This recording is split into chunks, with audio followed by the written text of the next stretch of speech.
Constitution club में हो रही इस बेहद ज़रूरी बहस में, डिबेट में आप सभी का बहुत बहुत स्वागत है। मेरा नाम सौरभ द्विवेदी है। मैं इंडिया टुडे हिंदी मैगज़ीन का और ललन टॉप का संपादक हूं और आज की इस बहस का मॉडरेटर भी। इससे पहले कि ये बहस, जिसका शीर्षक, जिसका टॉपिक है डज गॉड एग्जिस्ट, ये शुरू हो दो विद्वानों के बीच जिनके नाम हैं श्री जावेद अख्तर और श्री मुफ्ती शमाइल नदवी जी, मैं कुछ बुनियादी चीज़ें आप लोगों को बता दूं ताकि ये बहस व्यवस्थित ढंग से चले, वैसे नहीं जैसी बहसों को देखने के हम इन दिनों आदी हो गए हैं। पढ़ी लिखी अकादमिक बहस। इस बहस का प्रारूप कैसा होगा, इसका स्ट्रक्चर कैसा होगा, पहले मैं आपको ये बता देता हूँ। सबसे पहले नौजवान विद्वान मुफ्ती शमाइल नदवी जी 10 मिनट अपनी दलीलें आप लोगों के सामने रखेंगे। उसके बाद जावेद अख्तर साहब 10 मिनट अपनी बात रखेंगे। उसके बाद जिसको हम अंग्रेज़ी में रिबटल कहते हैं, एक जवाबी दौर रहेगा कि आपने जो कहा मैं उससे मुतमईन हूँ कि नहीं हूँ और हमने जो कहा। इसके बाद बहस का राउंड 2 शुरू होगा। दोनों विद्वानों को फिर से 7-7 मिनट का वक्त मिलेगा और इसके बाद रिबटल राउंड 2 होगा 5-5 मिनट का। इसके बाद एक दूसरे से सवाल जवाब होंगे। इसके लिए हमने लगभग 16 मिनट का वक्त तय किया है। अब ये सवालों की प्रकृति पर निर्भर करता है कि कितने सवाल होंगे, इसीलिए हमने वक्त की पाबंदी रखी है। और इसके बाद आखिरी में 5-5 मिनट का वक्त दोनों विद्वानों को एक बार फिर से दिया जाएगा अपने क्लोजिंग आर्ग्यूमेंट के लिए। और उसके बाद जो इस बहस के लिए सबसे ज़रूरी चीज़ है कि आप और हम और इंटरनेट पर देख रहे लाखों करोड़ों लोग, उनके सवाल जवाब होंगे। तो आप लोग जो यहाँ मौजूद हैं, आपके हम कुछ सवाल लेने की कोशिश करेंगे। 30 मिनट का वक्त हमने उसके लिए तय कर रखा है। इस तरह से ये 2 घंटे की बहस पूरी होगी। 2-3 बुनियादी बातें हैं जिनका हमें ध्यान रखना है। किसी भी किस्म की नारेबाजी में हमें शरीक नहीं होना है। ये हल्ला गुल्ला नहीं है, क्योंकि पूरी दुनिया देख रही है, तो एक नज़ीर कायम करनी है, एक उदाहरण लोगों के सामने रखना है कि पढ़े लिखे लोग इत्तेफाकी और नाइत्तेफाकी रखते हुए भी, एक दूसरे से सहमति और असहमति रखते हुए भी बात कह सकते हैं। यहाँ पर मेरे जेएनयू के प्रोफेसर बैठे हैं, पुरुषोत्तम अग्रवाल जी, जिन्होंने हमें क्लास में सिखाया है कि सहमति का साहस और असहमति का विवेक, और इसका ठीक उलट भी, ये बड़ा ज़रूरी है। दूसरी बात, ये किसी एक धर्म के बारे में बहस नहीं है, ये बात सबको स्पष्ट होनी चाहिए। किसी धर्म को महान बताने या किसी धर्म को कमतर बताने की ये बहस नहीं है। तो यदि कोई इस उम्मीद से देख रहा है या यहाँ आया है, तो मैं आपको आश्वस्त करना चाहता हूँ कि आपको नाउम्मीदी हाथ लगेगी। इस बहस में बहुत ज़्यादा धार्मिक प्रतीकों के इस्तेमाल को लेकर भी ये दोनों लोग जो अभी आपको गंभीर दिख रहे हैं, भले लोग हैं, कल शाम को चाय पर मिले थे, बहुत हंसी मजाक भी इनके बीच हुआ था और गलबैयाँ डालते हुए एक तस्वीर भी हुई थी। ये इस बात का प्रमाण है कि इंटरनेट पर जो हल्ला मचा हुआ है उसके मुकाबले ये दोनों लोग बहुत ही अच्छे शांत ढंग से बहस के लिए राज़ी हो गए हैं। ट्विटर की बातें ट्विटर तक सीमित, एलन मस्क आजकल उसको एक्स कहते हैं। और अब इस बहस की शुरुआत मैं इन विद्वानों का, हालांकि इनको परिचय की ज़रूरत नहीं, पर हो सकता है, हमें पत्रकारिता में सिखाया जाता है कि नेवर अज्यूम, विज्ञान भी यही कहता है। मुफ्ती शमाइल नदवी साहब इस्लामिक विद्वान, शिक्षाविद हैं, कोलकाता के वाहियान फाउंडेशन के संस्थापक हैं, लखनऊ की प्रतिष्ठित दारुल उलूम नदवतुल उलमा से ग्रेजुएशन किया है, सोशल मीडिया और सार्वजनिक मंचों पर अध्यापन और बौद्धिक कामों में सक्रिय हैं और इस समय इंटरनेशनल इस्लामिक यूनिवर्सिटी मलेशिया से PhD कर रहे हैं। अच्छी बात यह है कि पढ़ाई के साथ साथ ट्रैवल ब्लॉग भी बनाते हैं। पेट्रोनस टावर के सामने का ब्लॉग हमने देखा। हमारे साथ जावेद अख्तर साहब हैं। जावेद अख्तर साहब कवि हैं, शायर हैं, गद्य भी लिखते हैं, फिल्मों के लिए संवाद लिखे हैं, गीत लिखे हैं। इससे इतर ये वैज्ञानिक सोच को लेकर या अपने डिक्लेयर्ड एथिज्म को लेकर भी मुखर रहते हैं और अपने तहीं रैशनैलिटी की बात करते हैं। देवियों और सज्जनों, डज गॉड एग्जिस्ट, इस सवाल का जवाब सब अपने अपने तहीं खोजने की कोशिश कर रहे हैं। कोई इसको गॉड डैम पार्टिकल की खोज बताता है, कोई गॉड पार्टिकल की खोज बताता है, कोई हिग्स बोसान की खोज बताता है, कोई ये सवाल जवाब तलाशने की कोशिश करता है कि मास एग्जिस्टेंस में आखिर आया कैसे, हुआ क्या था, सृष्टि के पहले, समय के पहले क्या था। और कोई ये कहता है कि ये सारी खोजें जिस मस्तिष्क में हो रही हैं प्रकृति के क्रम में, वो कैसे विकसित हुआ। मैं उम्मीद करता हूँ कि हम आज इन बुनियादी सवालों के कुछ जवाब हासिल करने में कामयाब हूँ। मैं सबसे पहले मंच पर आमंत्रित कर रहा हूँ मुफ्ती शमाइल नदवी साहब को। आइए सर जी।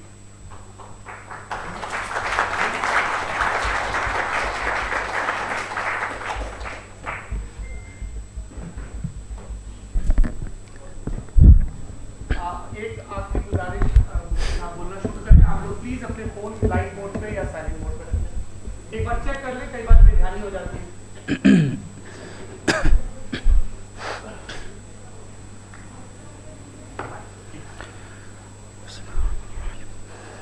तमाम तारीफ़ें उस क्रिएटर के लिए जिसने इस यूनिवर्स को एक मकसद के तहत पैदा किया है। रिस्पेक्टेड जनाब जावेद अख्तर साहब, मिस्टर सौरभ द्विवेदी और respected audience, thank you all for being here today. आज की डिबेट में चूंकि हम बात करने वाले हैं डज गॉड एग्जिस्ट के टॉपिक पर, तो ये एक ऐसा टॉपिक है जिसके मुताल्लिक़ कोई भी डिसीजन लेने के लिए अलग अलग स्टैंडर्ड्स हो सकते हैं। लिहाजा डिबेट के शुरू में ये ज़रूरी है कि हम ये जान लें कि आज के इस टॉपिक में कौन सा स्टैंडर्ड सही होगा और कौन सा गलत होगा। सबसे पहला स्टैंडर्ड जिसे मैं समझता हूँ कि हमारे रिस्पेक्टेड जनाब जावेद अख्तर साहब बड़ी तेज़ी के साथ उसकी तरफ लपकेंगे, वो है साइंस। जबकि साइंस दर हकीकत खुदा के एग्जिस्टेंस को डायरेक्टली साबित करने या उसके एग्जिस्टेंस को डिनाई करने के लिए स्टैंडर्ड नहीं बन सकती। और उसकी वजह क्या है, ये मैं नहीं कह रहा, ये वो लोग कह रहे हैं जो साइंस के एक्सपर्ट्स हैं। नेशनल एकेडमी ऑफ साइंस कहती है science doesn't have the processes to prove और disprove the existence of God. Why? क्योंकि साइंस का ताल्लुक एम्पेरिकल एविडेंस से है और एम्पेरिकल एविडेंसेस का ताल्लुक हमारे नेचुरल और फिजिकल वर्ल्ड से है, जबकि गॉड नॉन फिजिकल और सुपर नेचुरल रियलिटी है। लिहाजा नॉन फिजिकल रियलिटी को आप उस टूल के साथ नहीं चेक कर सकते जिसका काम फिजिकल रियलिटी को तलाश करना है। लिहाजा आज इस डिबेट में गॉड की एग्जिस्टेंस को साबित करने या उसे डिनाई करने में साइंटिफिक एविडेंस को एक्सेप्ट नहीं किया जाएगा। दूसरा स्टैंडर्ड हो सकता है रेविलेशन, कि रेविलेशन के जरिए हम ये साबित करें कि गॉड एग्जिस्ट करता है या नहीं। लेकिन ये स्टैंडर्ड भी आज इररेलेवेंट है। क्यों? क्योंकि रेविलेशन मेरे नज़दीक सोर्स ऑफ नॉलेज है, वैलिड सोर्स ऑफ नॉलेज है, लेकिन हमारे जावेद अख्तर साहब के नज़दीक ये वैलिड सोर्स ऑफ नॉलेज नहीं है।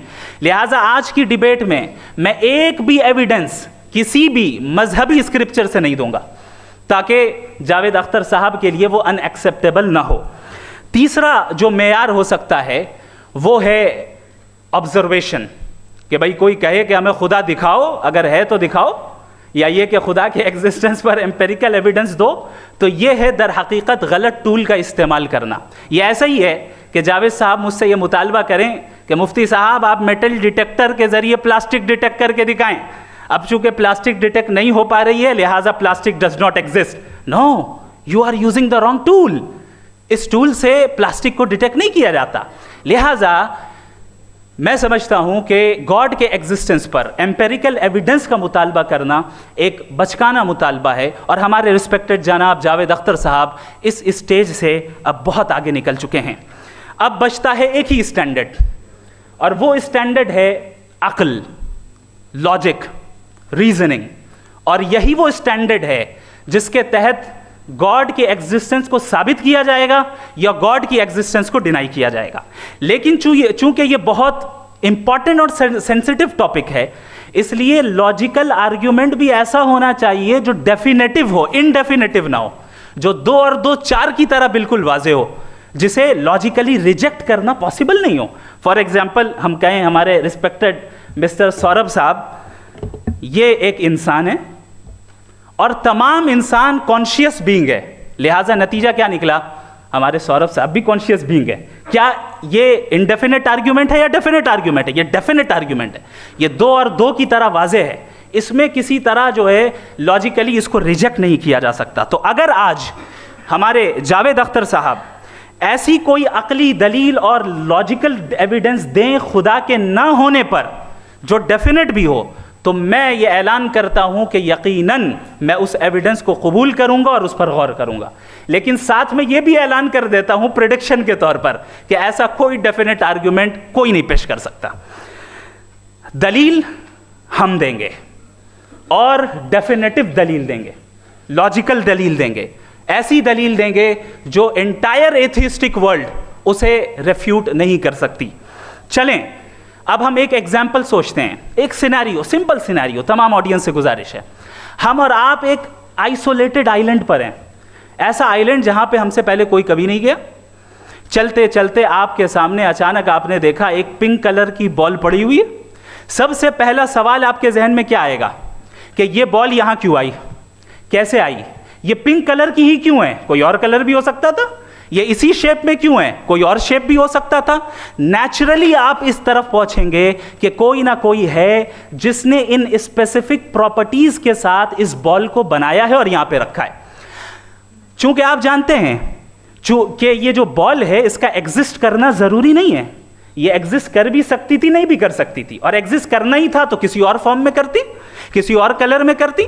अब आप इस बॉल को एक्सपैंड करते चले जाएं, एक्सपैंड करते चले जाएं, एक्सपैंड करते चले जाएं, यहां तक कि ये बॉल यूनिवर्स के साइज की हो जाए। बताइए कि क्या साइज के बढ़ जाने से सवाल बदल जाएगा? हरगिज नहीं बदलेगा। अभी भी सवाल रहेगा, ये यूनिवर्स कहां से आया, इन स्पेसिफिक प्रॉपर्टीज के साथ कहां से आया, क्यों आया, किसने बनाया, ये सवाल उस वक्त भी वैलिड रहेगा। लेकिन ये सवाल अगर हम जनाब जावेद अख्तर साहब से करें तो चूंकि इनका वर्ल्ड व्यू एथिस्टिक है, और सिर्फ इनका नहीं, मतलब जितने भी एथिस्ट हैं और एथिस्टिक वर्ल्ड व्यू को रखने वाले से अगर आप ये सवाल करें कि ये यूनिवर्स कहां से आया, तो इनका जवाब या तो आर्ग्यूमेंट फ्रॉम इग्नोरेंस होगा या डॉगमेटिक होगा। या तो ये कहेंगे कि मुझे नहीं पता कि ये कहां से आया, लिहाजा गॉड डज नॉट एग्जिस्ट, ये आर्ग्यूमेंट फ्रॉम इग्नोरेंस है। या ये कहेंगे कि ये यूनिवर्स खुद ब खुद बन गया, इसका मतलब ये है कि उस बॉल को भी खुद ब खुद बन जाना चाहिए, लेकिन बॉल के ताल्लुक से ये एक्सप्लेनेशन एक्सेप्ट नहीं की जाएगी कि खुद ब खुद बन गई, लेकिन यूनिवर्स के ताल्लुक से कर दिया जाएगा। इसे हम दूसरे अल्फाज में डॉगमा भी कह सकते हैं। दूसरी चीज़, हमारे जावेद अख्तर साहब ज़रूर गॉड ऑफ गैप्स की मिसाल भी ज़रूर देंगे, और मिसाल देंगे कि पहले ज़माने में बिजलियां कड़कती थी तो लोगों ने किसी एक खुदा की तरफ, और बारिश होती थी तो दूसरे खुदा की तरफ मंसूब कर दिया, उनके पास दलील नहीं थी। ये हमारा वर्ल्ड व्यू है ही नहीं, ये हमारा वर्ल्ड व्यू है ही नहीं, क्योंकि नेचुरल फिनोमेना के प्रोसेस की इंटरप्रिटेशन को जान लेने से ये कहां से साबित हो गया कि गॉड एग्जिस्ट नहीं करता है। इस पर मैं इंशाअल्लाह अभी आगे बात करूंगा। आप हजरात ये भी देखेंगे, और मैं ये एक्सपेक्ट करता हूं कि हमारे रिस्पेक्टेड जनाब जावेद अख्तर साहब ज़रूर इमोशनल आर्ग्यूमेंट्स भी देंगे, जो कि एक लॉजिकल फेलेसी है जब बात आती है ट्रुथ को डिसाइड करने में। क्यों? मिसाल के तौर पर वो कहेंगे कि अगर गॉड है तो ईविल क्यों एग्जिस्ट करता है, जबकि मैं कहता हूं ईविल का एग्जिस्ट करना गॉड के एग्जिस्ट करने की दलील है, उसके खिलाफ नहीं है। चूंकि अगर गॉड है तो हम सब उसके सामने अकाउंटेबल हैं, और अगर हम अकाउंटेबल हैं तो अकाउंटेबिलिटी के लिए ईविल का मौजूद होना ज़रूरी है, उसके बगैर हम अकाउंटेबल नहीं हो सकते। और अगर हम अकाउंटेबल नहीं हैं तो हम जनाब जावेद अख्तर साहब से पूछेंगे कि आप बताएं कि फिर सफ़रिंग इस दुनिया में क्यों है? अगर खुदा नहीं है तो सफ़रिंग क्यों है? और उन लोगों के जज्बे का क्या जिनके अंदर सफ़रिंग के बाद इंतकाम लेने का जज्बा पाया जाता है और वो इस दुनिया से ऐसे ही चले गए, क्या उनकी सारी तकलीफ़ें बेकार चली जाएंगी?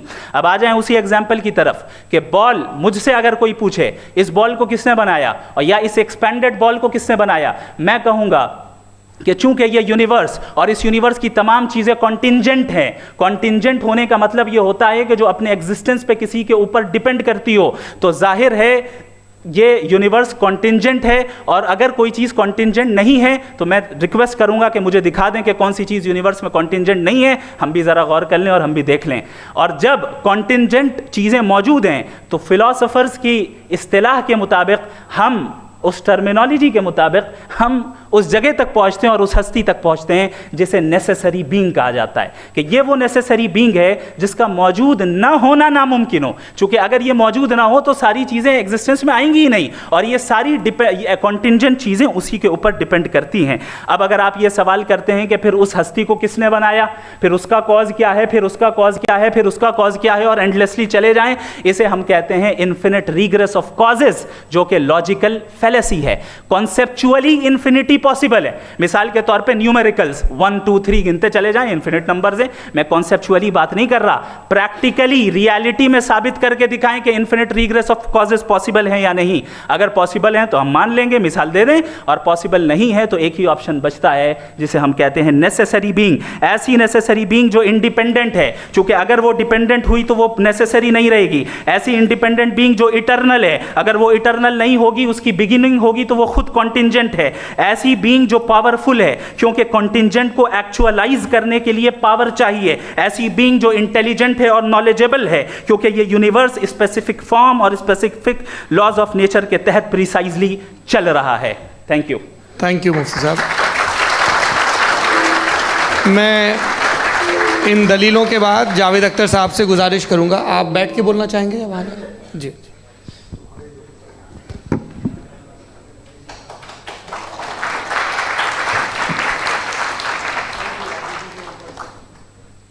पहले तो मैं मुफ्ती साहब को एक अच्छी खबर देना चाहूँगा कि मेरी नॉलेज साइंस के बारे में बड़ी मामूली है, तो आप फिक्र ना करें उसकी, लेकिन कुछ कॉमन सेंस है मुझ में। देखिए, ये खुदा का तस्वुर कोई नया तस्वुर नहीं है, ये सदियों से रहा है। ये कुछ रिलीजन 3000 साल पुराने होंगे, 4000 साल पुराने होंगे, लेकिन इंसान कोई 10,000 12,000 साल से एग्जिस्ट करता है होमोसेपियन की शक्ल में, और हमेशा कुछ ना कुछ मज़हब रहे। ये मज़हब जाहिलों के नहीं थे, ये मज़हब एक ऐसी ग्रीक सोसाइटी के थे जहाँ बड़े बड़े फिलोसफर्स पैदा हुए। ये मज़हब इजिप्शियंस के थे जिन्होंने पिरामिड्स बनाए थे। ये रोमन्स के थे कि जिनका आर्किटेक्चर और सेनेट यानी पहली बुनियाद डेमोक्रेसी की, लिमिटेड थी मगर डेमोक्रेसी थी, ये उन लोगों ने किए थे।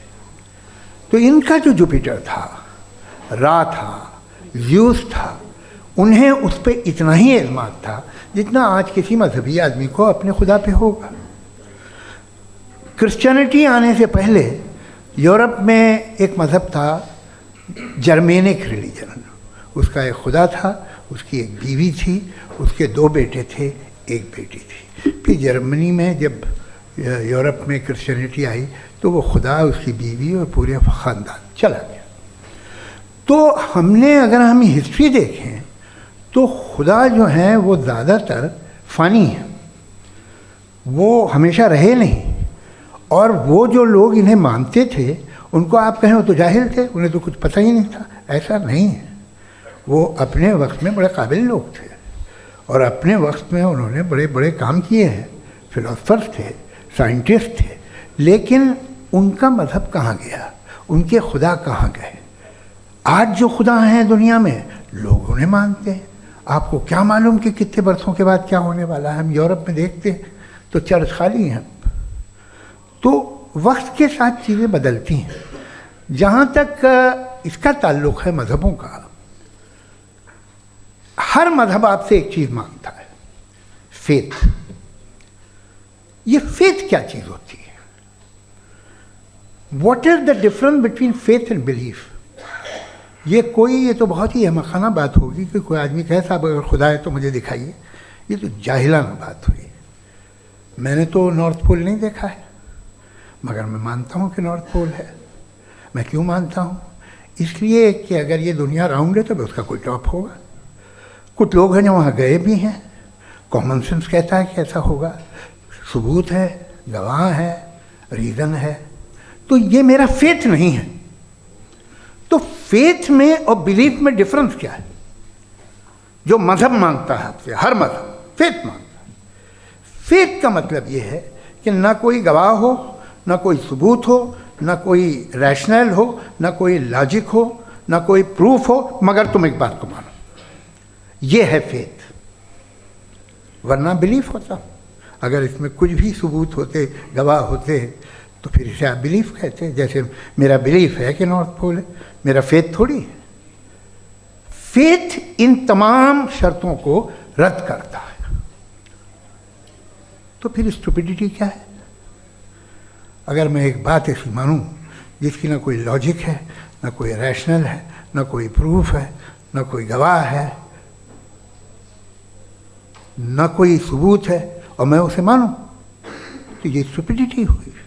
इसे ही भाई कल को मैं यकीन कर लूं कि एलॉन मस्क जो है मेरा भाई है, तो मुझे इंतहाई खुशी होगी, सुकून भी बहुत मिलेगा मुझे। लेकिन और कहे भाई क्यों मानते हो, क्या सबूत है भाई, वो तो अमेरिकन है और तुम तो इंडियन हो, वो तो नस्ल अलग है, तुम्हें कभी मिले भी नहीं। साहब देखिए मेरा फेथ है, इस पर बात न किया। फेथ का मतलब ही यह है कि आप प्रूव नहीं कर सकते। अगर आप प्रूव कर सकते हो तो फेथ की ज़रूरत ही नहीं, फिर तो आप बात करेंगे, आप कितनी बहस कर लीजिए। अल्टीमेटली दुनिया का हर मजहब फेथ पे टिका है, और फेथ का मतलब है एक ऐसा यकीन जिसका कोई सबूत, कोई गवाह, कोई रैशनल नहीं। अब आप ये कहें, क्या आप ये क्यों कह रहे हैं कि साहब ये कायनात किसने बनाई? कमाल ये है कि आपने बताया कि एक आइलैंड पर गए और एक बॉल देखी। आपने ये नहीं कहा कि आइलैंड किसने बनाया, आपको सिर्फ बॉल पे हैरत हुई। हमने आइलैंड पे हमने हैरत नहीं की, होते हैं आइलैंड। इसी तरह ये आइलैंड है, सितारे, ये गैलेक्सीज, ये सब आइलैंड हैं, खला में। हम उन्हें टेकन फॉर ग्रांटेड लेते हैं, हम पूछते नहीं किसने बनाए। आपने जजीरे के बारे में भी नहीं पूछा है। मेरी पैदाइश कैसे हुई? क्या मैं प्लान्ड पैदा हुआ था? I was plan to be born, या एक लकी स्पर्म था जो किसी एक से चिपक गया? मेरी पैदाइश रैंडम। और इंसाफ जिसे आप कहते हैं, इंसाफ का तो नेचर से कोई वास्ता ही नहीं है। जो आप कहते हैं कि एक दिन इंसाफ मिलेगा, इंसाफ is a human concept, nature में कोई इंसाफ नहीं। अगर शेर हिरन को खा जाता है तो उसे कोई सजा नहीं मिलती। अगर एक आंधी आती है और हरे भरे पेड़ों को उखाड़ के फेंक देती है तो आंधियों की जेल नहीं होती है। नेचर में इंसाफ नहीं, इसलिए मुझे नेचर को इंसाफ की ज़रूरत भी नहीं। नेचर तमाम एक है। अब हम कहें कि साहब ये देखिए जो मैंने खाना खाया था, ये मेरी आँख तो नहीं यूँ कर दिया उसे, तो इसे सज़ा मिलनी नहीं, वो सिस्टम है, ऐसे ही चल रहा है। नेचर बग़ैर इंसाफ के है। इंसाफ इज़ अ ह्यूमन कॉन्सेप्ट। तो जो आपसे कहता है कि मैं तुम्हें इंसाफ दूंगा, वो इंसानी जहन की पैदावार है। ये नेचुरल है ही नहीं, ये आसमानी है ही नहीं। नेचर का तस्वुर, इंसाफ का तस्वुर। भाई आप साथ मिलते हैं, अब आप लेफ्ट हैंड ड्राइव कर लें, ये क्या है? तमाम सच, तमाम नेकी, तमाम शराफत लेफ्ट हैंड ड्राइव है। वरना क्या होगा, या तो आप क्रॉस कर देंगे, आपका एक्सीडेंट हो जाएगा, या आप किसी को मार देंगे, या ट्रैफिक जैम हो जाएगा। झूठ, बेईमानी, रिश्वतखोरी, ये तमाम जो है driving on the wrong side है। इसके ऊपर कुछ नहीं। ये तो हमने बनाया है, जैसे हमने लेफ्ट हैंड ड्राइव बनाई है। ये कॉन्सेप्ट ऑफ इंसाफ जो है ये हमारा है, इसका नेचर से कोई वास्ता नहीं। शेर खा जाता है हिरन को, उसे जेल होती है क्या? कुछ भी नहीं, है ही नहीं।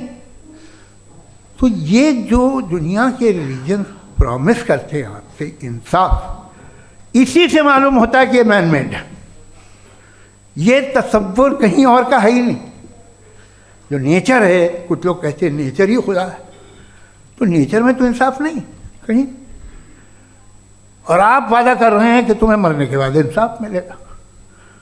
मुझे अगर मिलेगा तो मैं बहुत खुश होऊंगा, लेकिन मैं यकीन नहीं कर पाता हूँ, इसलिए कि मैं फेथ नहीं पैदा कर सकता।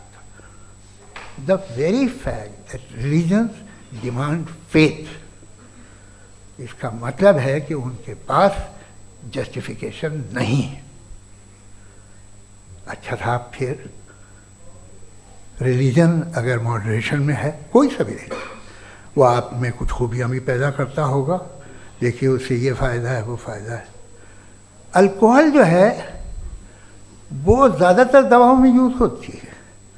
और एक सर्वे किया गया था अमेरिका में कि लॉन्जिटिविटी किन लोगों की है, तो एक तरफ वो लोग थे जो शराब पीते ही नहीं थे और एक तरफ वो थे जो एक बोतल शराब रोज़ पीते थे। सबसे ज़्यादा लंबी उम्र उनकी है जो 2 पैक नाप के शराब पीते और खाना खाते हैं।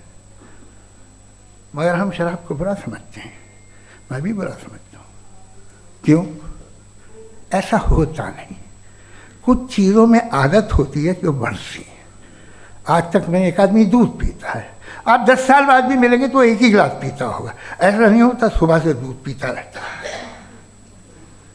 मिल्कोहलिक मैंने नहीं देखे, अल्कोहलिक होते हैं। ये टेंडेंसी है मजहब की कि वो बढ़ता है, जैसे कैंसर बढ़ता है, जैसे शराब बढ़ती है। कुछ लोग होंगे जो उसे सही तरह से यूज़ करते हैं। मुझे यकीन है कि हमारे मुफ्ती साहब भी उनमें से एक हैं, इनसे बहुत खुशी हुई मुझे इनसे मिलकर।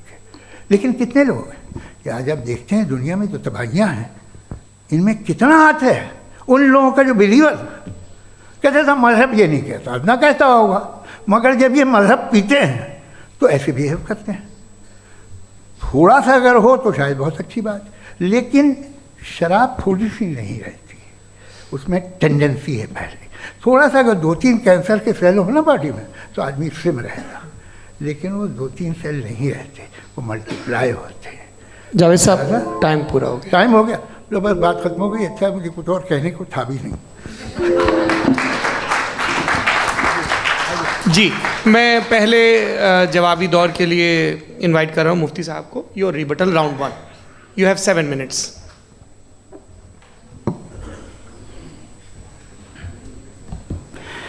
Thank you very much Javed साहब। आपकी बात को सुनकर बड़े महजूज हुए हम लोग। महजूज, do you understand? We enjoyed. Okay, अब थोड़ा सा लॉजिकली उसको हम लोग देखते हैं। दरअसल हम लोगों ने कल गुजारिश की थी मुफ्ती साहब से भी, जावेद साहब से भी, कि हिंदुस्तानी ज़बान आम फहम सबको समझ में आ जाए और जहाँ कहीं आप मुश्किल शब्द इस्तेमाल करें वहाँ बताते भी चलें। Thank you. तो सबसे पहले हमारे रिस्पेक्टेड जावेद साहब ने हवाला दिया कि खुदा फ़ानी है।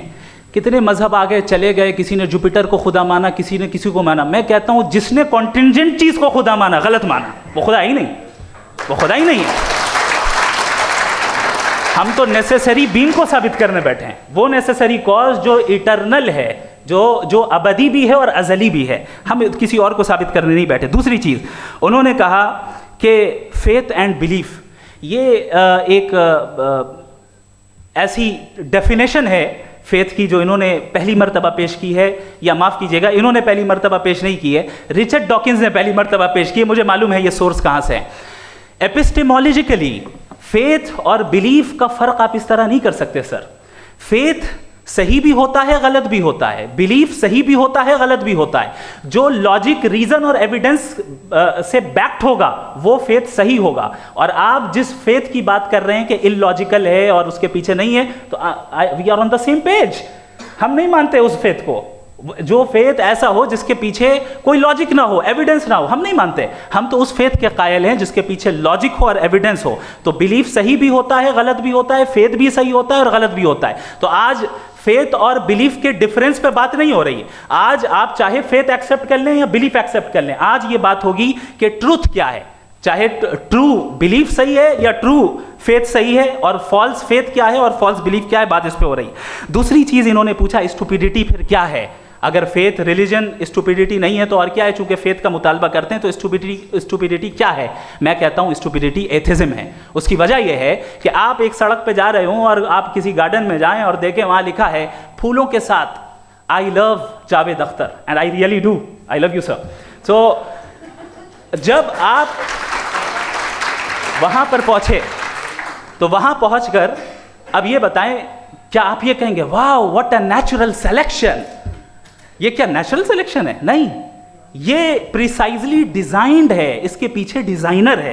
लिहाजा अगर कोई एक ऐसी कॉमन सेंस की बात को कबूल नहीं कर रहा है कि यूनिवर्स जो इतने प्रिसाइजली काम कर रहा है, हम कह दें कि खुद ब खुद बन गई, मैं समझता हूं इससे बड़ी स्टुपिडिटी और कुछ नहीं है। ये इर्रेशनल चीज है। फिर हमारे सर ने कहा कि आपने बॉल पे फोकस किया, आइलैंड पे फोकस नहीं किया।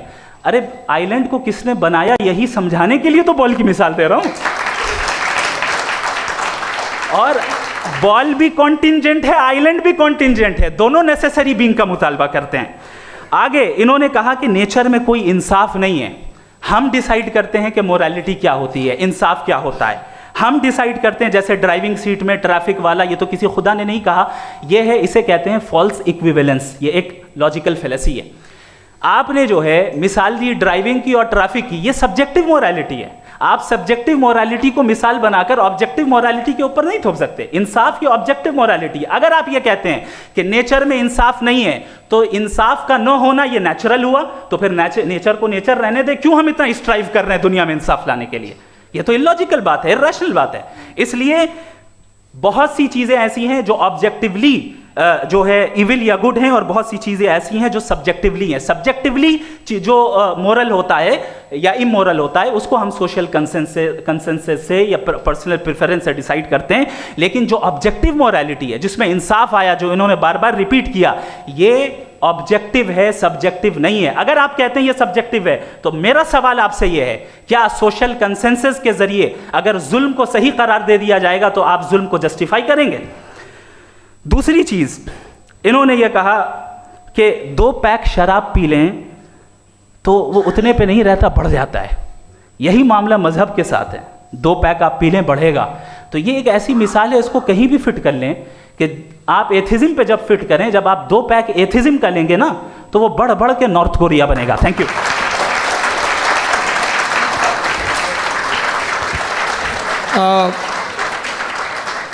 फर्स्ट राउंड के रिबटल के लिए मैं जावेद साहब को इनवाइट कर रहा हूं। आपके पास 7 मिनट का वक्त है, रीसेट कर दीजिएगा प्लीज़। मुझे इस बात की खुशी है कि मुफ्ती साहब ने भी मान लिया कि नेचर में कोई इंसाफ नहीं है। तो कोई भी चीज़ जो इंसान ने नहीं बनाई है उसमें इंसाफ नहीं होता है। एक बात मैं आपसे अर्ज़ करूँ, जरा पता लगा लीजिएगा, ये जो आप बाग में जाते हैं बेहद खूबसूरत फूल देखते हैं ना, इनमें से कोई नेचुरल नहीं है। ये सारे फूल क्रॉस करके बनाए गए हैं। जो जंगल में फूल होते हैं नहायत मामूली होते हैं, ये फूल इंसानों ने बनाए हैं। जो आप बाग में देख के वाह वाह कहते हैं, ये इंसानों के बनाए हुए हैं। डिफरेंट फूलों को क्रॉस करके, डेवलप करके, फिर क्रॉस करके इस तरह से बनाए गए। नेचुरल फ्लावर नहीं। किसी जंगल वीरान में जाके आप गुलाब के फूल नहीं देखेंगे, ये सब बनाए हुए इंसान ने। बहुत से काम इंसान ने किए हैं। बाकी है कि आपने मेरी एक बात का जवाब नहीं दिया, जिससे मुझे शिकायत है कि फेथ क्या है और आप फेथ मांगते क्यों हैं मुझसे? आप तो लॉजिकल हैं, आपके पास तो सारे रैशनल्स हैं, आपके पास सारे सबूत हैं, तो आपको फेथ की डिमांड क्यों करते हैं कि भाई तुम सरेंडर कर दो और सवाल मत करो? कोई मजहब सारे सवाल करने की इजाज़त नहीं देता है और मना करता है कि ज़्यादा सवाल ना करो, बहक जाओगे तुम। आप क्यों रोकते हैं? हकीकत यह है कि इंसानी तारीख क्या है। इंसानी तारीख ये है कि दुनिया में 2 तरह के लोग हुए हैं। एक वो जिन्होंने अपनी लाइल्मी की परस्तिश की है, दूसरे वो जिन्होंने अपनी इग्नोरेंस या लाइल्मी से झगड़ा किया है और मालूम किया है कि क्या है। ये जो आप कह रहे हैं, आज आप हैरान हैं कि भाई ये यूनिवर्स कैसे बनी। लोग हैरान थे कि सूरज डूबता है तो इधर से कैसे निकलता है। और आप एक कदम जाके हमेशा का मानने को तैयार है, एक कदम पीछे ही मान जाइए। भाई आप इसके बाद जाते हो, कहते सवाल ना करना कि ये कहाँ से आया, ये पावर तो हमेशा से हमेशा रहेगी। तो आप यूनिवर्स के बारे में मानने में क्या तकलीफ है? एक कदम पहले रुक जाइए। ये हमेशा से थी या नहीं थी, हमें मालूम नहीं है। और ये कहना कि हमें मालूम नहीं है, कमाल ये है कि दुनिया के सारे मजहब सब जानते हैं ये दुनिया कैसे बनी थी, कैसे मिटेगी, मरने के बाद क्या होगा, इनको सब इल्म है। इनको किसी को डायनासोर होते थे पहले ये नहीं पता था, किसी को नहीं पता। किसी भी दुनिया की मजहबी किताब में डायनासोर का जिक्र नहीं है। लेकिन बाकी सब बातें, how to make universe in 4 easy lessons and बाकी सब पता है। जिसको सब पता है वो गड़बड़ है। हम में ये इंकिसार, ये ह्यूमिलिटी होनी चाहिए कि हम ये कहें कि हमें ये बहुत सारी बातें नहीं मालूम, लेकिन हम उनकी परस्तिश ना करें, अपनी लाइल्मी को की परस्तिश ना करें, हम उसे पता लगाने की कोशिश करें। जिस दुनिया में आप बैठे हैं सर, ये हॉल जो है, ये इलेक्ट्रिसिटी जो है, ये माइक जो है, जिस हवाई जहाज से आप आए थे, वो जिस कार से आप यहाँ आए हैं, ये सब उन लोगों की बनाई हुई है जिन्होंने सवाल किए थे। ये दुनिया जिसमें आप आज आराम से हैं, ये उन लोगों की बनाई है कि जिन्होंने सवाल किए थे, और हर स्टेज पे इन सवालों को मकरूह कहा गया था, गलत कहा गया था। आप ज़रा तारीख पढ़िए, एक बड़ी दिलचस्प किताब है बर्ट्रैंड रसेल की, जिसमें उसने रिलीजन एंड साइंस कि कब से रिलीजन जो है साइंस के अगेंस्ट है, और हद तो ये है कि भाप के इंजन के खिलाफ थे, स्टीम इंजन के भी खिलाफ थे, और फतवे हुए उन पर, वेटिकन ने दिए। तो ये हमेशा, अभी जैसे ही ये राइट विंगर आते हैं अमेरिका में पावर में, तो वो जो अपना ये क्या बोलते हैं उसे, सीड क्या बोलते हैं, सीड क्या जो, हाँ नहीं सीड जो होते हैं जिन पे जी नहीं भाई, वो जो ह्यूमन बॉडी के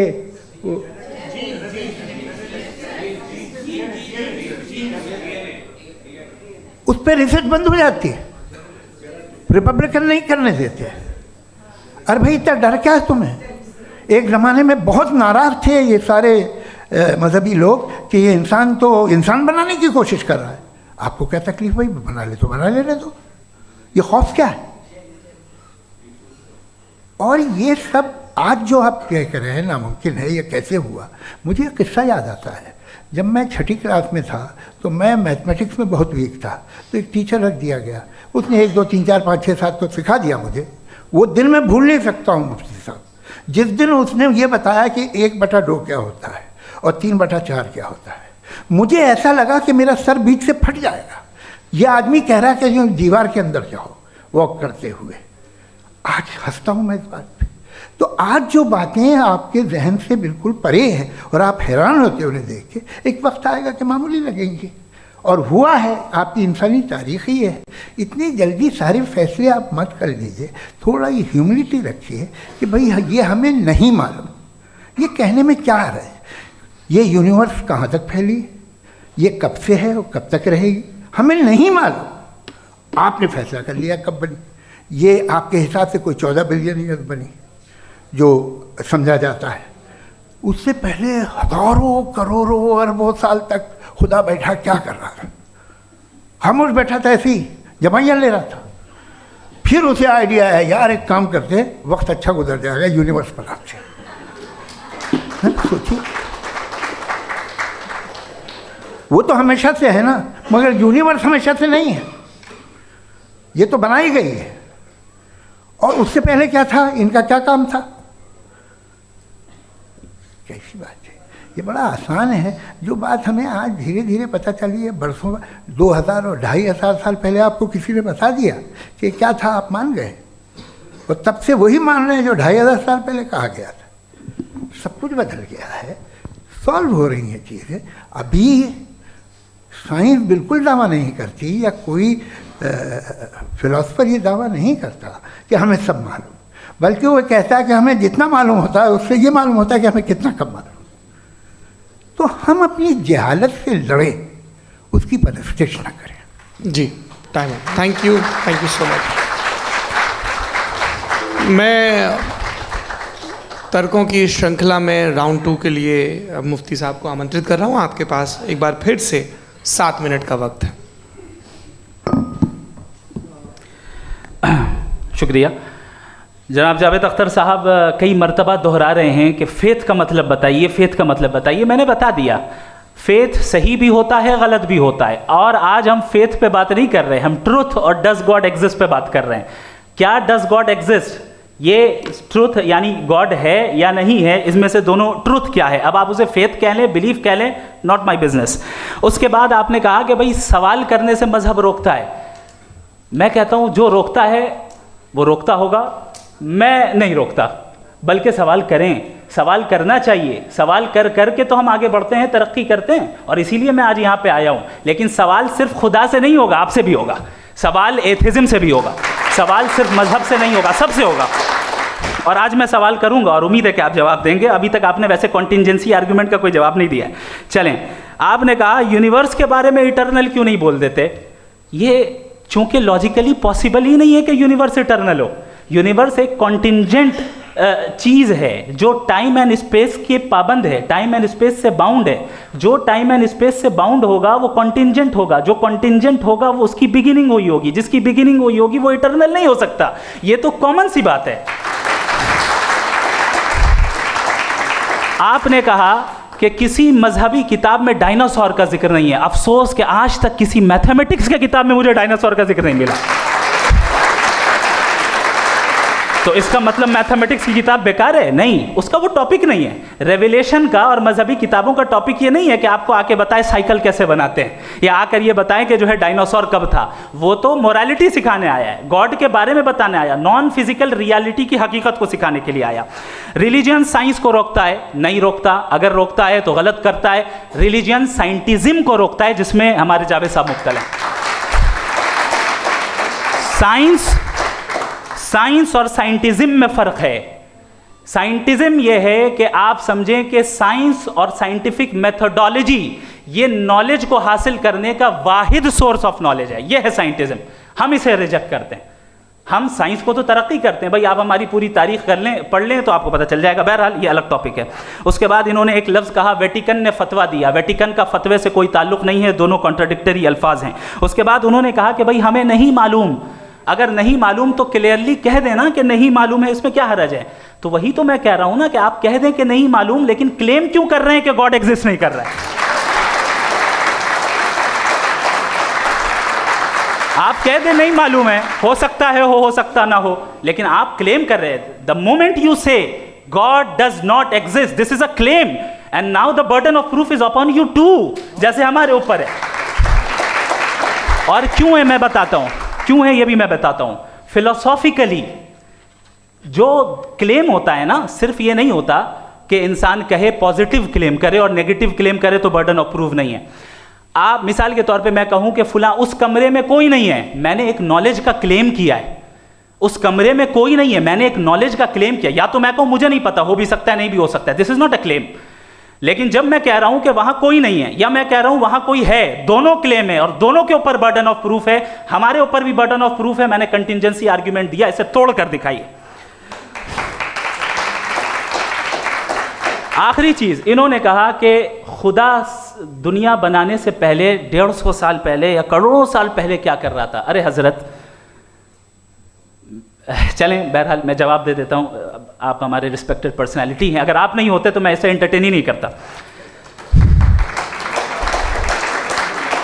टाइम ये 100 साल पहले या 100 साल बाद, पहले बाद में अभी, ये वो अल्फाज हैं जिनका ताल्लुक टाइम से है। टाइम शुरू ही हुआ है यूनिवर्स की बिगिनिंग के बाद, तो उसके पहले खुदा क्या कर रहा था, सवाल इलॉजिकल है, ये फेलेसी है। यानी आप ये कह रहे हैं कि यूनिवर्स के बनने से पहले खुदा क्या कर रहा था। टाइम के बनने से पहले, पहले का ताल्लुक टाइम से, टाइम उस वक्त था ही नहीं, तो ये सवाल ही इनवैलिड है खुदा के ताल्लुक से। दूसरी चीज, आर्ग्यूमेंट ऑफ कंटिंजेंसी जो मैंने आपके सामने पेश की है, आपने बार बार ये प्रूफ किया और ये कह रहे हैं कि गॉड ऑफ गैप्स। देखिए पहले नहीं मालूम था, साइंस ने कर दिया। सिंपल की मिसाल से मैं समझा देता हूं। जिस गैप्स की आप बात कर रहे हैं ना, साइंस उन गैप्स को जिन चीज के जरिए भी प्रूव करेगा वो कॉन्टिंजेंट ही होगा। अब चाहे वो फोर्स हो, मैटर हो या एनर्जी हो। लिहाजा सवाल हमारा उस वक्त भी वैलिड होगा जब तक कि आप नेसेसरी बीइंग पे ना आ जाएं। और इन्फिनिट रिगरेस पॉसिबल नहीं है of causes in practical world, तो जाहिर है कहीं रुकना पड़ेगा, जहां रुकेंगे वही खुदा है। दूसरी चीज, आपने ये कहा, क्या कह रहा था मैं, किस पॉइंट को? What? Oh no, after that, just now. हाँ, जहां रुकेंगे वही खुदा है। बहरहाल तो टाइम का जिक्र हो गया। गॉड ऑफ गैप, सॉरी, या इसकी एक मिसाल आप ले लें। एक कार है, एक साहब ने देखा कि भाई कार जो है उसके व्हील्स कितने अच्छे लगे हुए हैं, सही जगह पे, स्टीयरिंग जो है कितने अच्छे जगह पे लगी हुई है, और सीट्स कितने वेल डिजाइंड है, कितनी प्रिसाइजली ये कार काम कर रही है। तो ज़रूर कोई ना कोई इसे क्रिएट किया है, किसी ने क्रिएट किया है। अब जावेद साहब आए और कह रहे जनाब बोनेट खोलिए, इसमें इंजन है, इंजन इस कार को चला रहा है, hence prove no one has created the car. This is illogical, this is irrational. आपने इंजन के जरिए उस गैप को तो साबित किया, लेकिन क्या उससे कार की जो क्रिएशन है और उसका जो क्रिएटर है ये इम्पॉसिबल हो जाए? ऐसा पॉसिबल है? उसका सवाल खत्म हो जाए, ऐसा पॉसिबल है? नहीं। आपने गैप्स को फिल करके, कॉन्टिंजेंट चीज़ों से गैप्स को फिल करके हमारे ऑब्जर्वेशन को और ब्रॉड कर दिया। अब हमें और पता चल गया कि ये जो कार है इसका सिस्टम कितना ज़्यादा कॉम्प्लेक्स है। पहले कम समझते थे, अब कॉम्प्लेक्सिटी और ज़्यादा वाजे हो गई। अब हमें समझ में आ रहा है कि हमारी सर्टेनिटी और बढ़ गई कि ज़रूर इस कार को किसी ना किसी ने बनाया। यही मामला यूनिवर्स का है। साइंस हमेशा फिजिकल वर्ल्ड की चीज़ों को ही फिल करती जाएगी और फिजिकल चीज़ों से ही करती जाएगी, चूंकि एम्पेरिकल एविडेंस का ताल्लुक फिजिकल वर्ल्ड से है। आप साइंस के जरिए मेटाफिजिकल रियलिटी को कभी साबित नहीं कर सकते। ये रॉन्ग टूल का इस्तेमाल करना है। ये वही काम है कि आप मेटल डिटेक्टर से प्लास्टिक डिटेक्टर करने चलें, जो कि जाहिर है सही नहीं है। Thank you.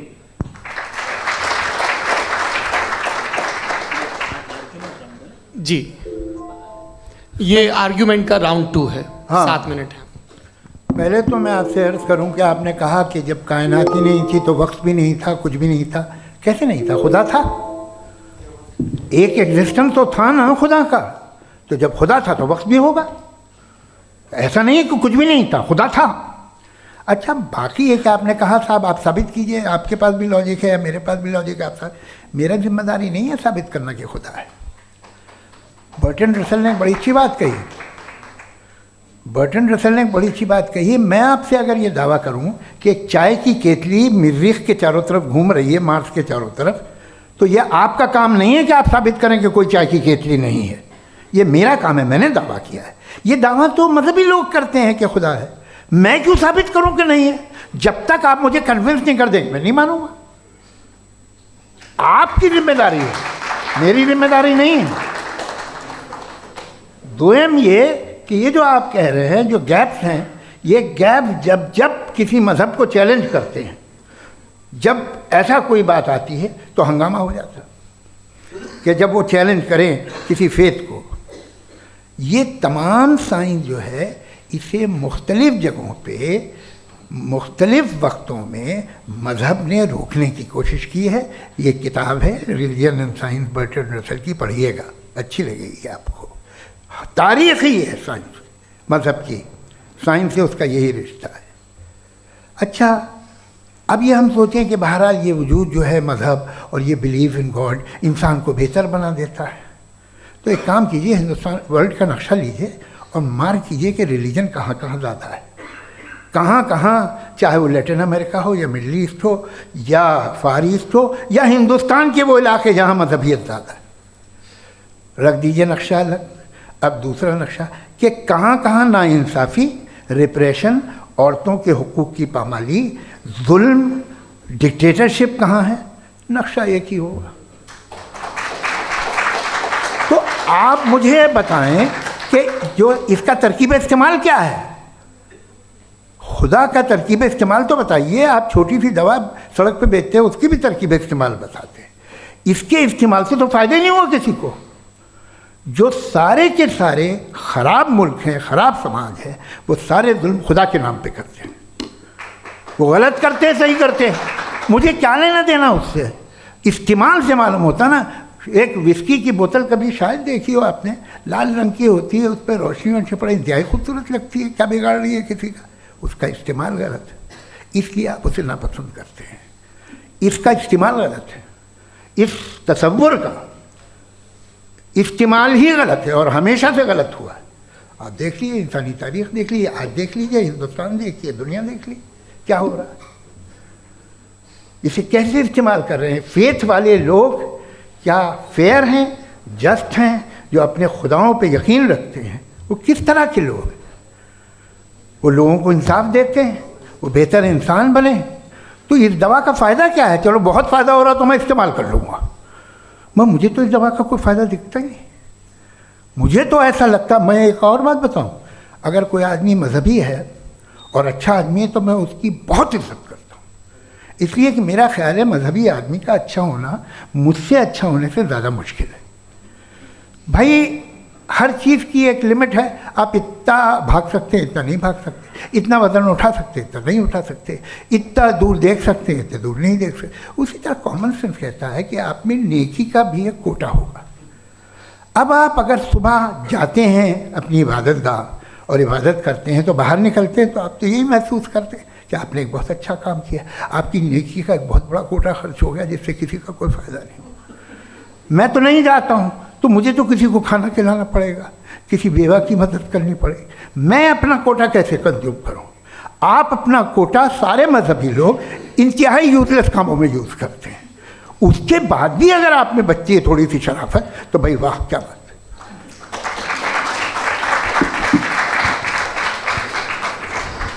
है। एक तो मुझे ये बात बहुत अच्छी लग रही है कि दोनों ही विद्वान समय को मानते हैं और बहुत समय से अपनी दलीलें और बाज़ दफ़ा समय से पहले अपनी तकरीरें पूरी करके अपनी अपनी कुर्सी पर बैठ रहे हैं।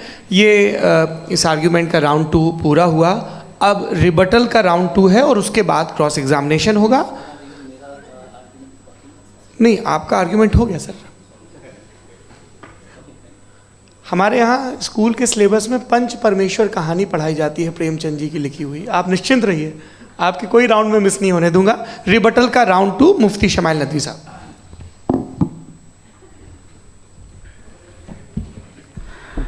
असल में जो हकीकी प्रॉब्लम है, असल प्रॉब्लम है वो ये है कि जावेद साहब के पास कॉन्सेप्ट ऑफ गॉड क्लियर नहीं है। इन्होंने कहा कि कायनात से पहले खुदा तो था, तब भी तो टाइम होगा। ये टाइम कायनात का हिस्सा है। हम खुदा, उस खुदा को मानते हैं, नेसेसरी बीइंग का टाइमलेस होना ज़रूरी है, चूँकि वो टाइम का क्रिएटर है। जब उसने टाइम को क्रिएट किया तो वो खुद टाइम पे कैसे होगा? उसने जब स्पेस को क्रिएट किया तो खुद स्पेस में कैसे होगा? अगर वो टाइम एंड स्पेस को पहले से ही उसका पाबंद है तो फिर किस चीज़ को उसने क्रिएट किया? लिहाजा ये सवाल गलत है कि खुदा था तो टाइम होगा। बिल्कुल नहीं, टाइम के पाबंद हम हैं, खुदा नहीं है। हम फिजिकल वर्ल्ड से ताल्लुक़ रखते हैं, वो मेटाफिजिकल रियलिटी है। दूसरी चीज़ इन्होंने मिसाल दी कि चाय की केतली हवा में घूम रही होगी, और पता नहीं शायद वो बर्टन रसल का उन्होंने हवाला दिया। बहरहाल यही प्रॉब्लम है। प्रॉब्लम यही है कि हम चीज़ों के दरमियान डिफ्रेंशिएट नहीं कर पाते हैं।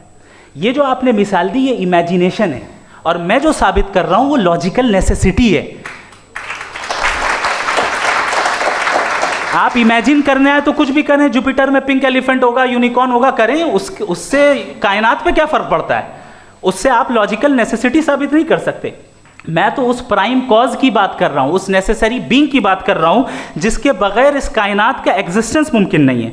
दूसरी चीज़, मजहब को साइंस चैलेंज करती है वगैरह वगैरह, ये हमारा टॉपिक ही नहीं है।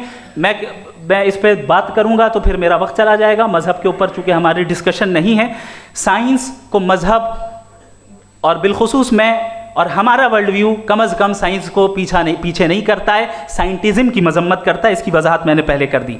दूसरी चीज़ इन्होंने कहा वर्ल्ड का नक्शा लीजिए, वर्ल्ड मैप लीजिए, 2 अलग अलग जगह की। हज़रत मैंने ये होमवर्क किया था और मैंने मिडिल ईस्ट का एक नक्शा लिया और यूरोप का एक नक्शा लिया। ये मजहबी इलाका और ये लिबरल और एथीस्ट इलाका। मुझे पता चला कि सबसे ज़्यादा रेप केसेस जो हैं वहाँ पर हैं।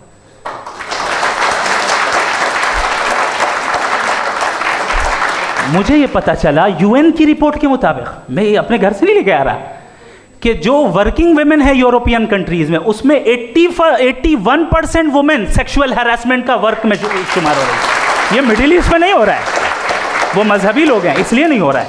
दूसरी चीज़, आपने ये कहा कि मजहबी आदमी का अच्छा होना हमारे अच्छे होने से बहुत मुश्किल है, बहुत मुश्किल है। तो इसका मतलब यह है कि गॉड के अलावा आपके पास अच्छे और बुरे का कोई स्टैंडर्ड है। मैं चाहूँगा कि कन्वर्सेशनल स्टाइल वाली डिस्कशन और सेगमेंट पे इसी पे बात कर लेते हैं। Thank you very much.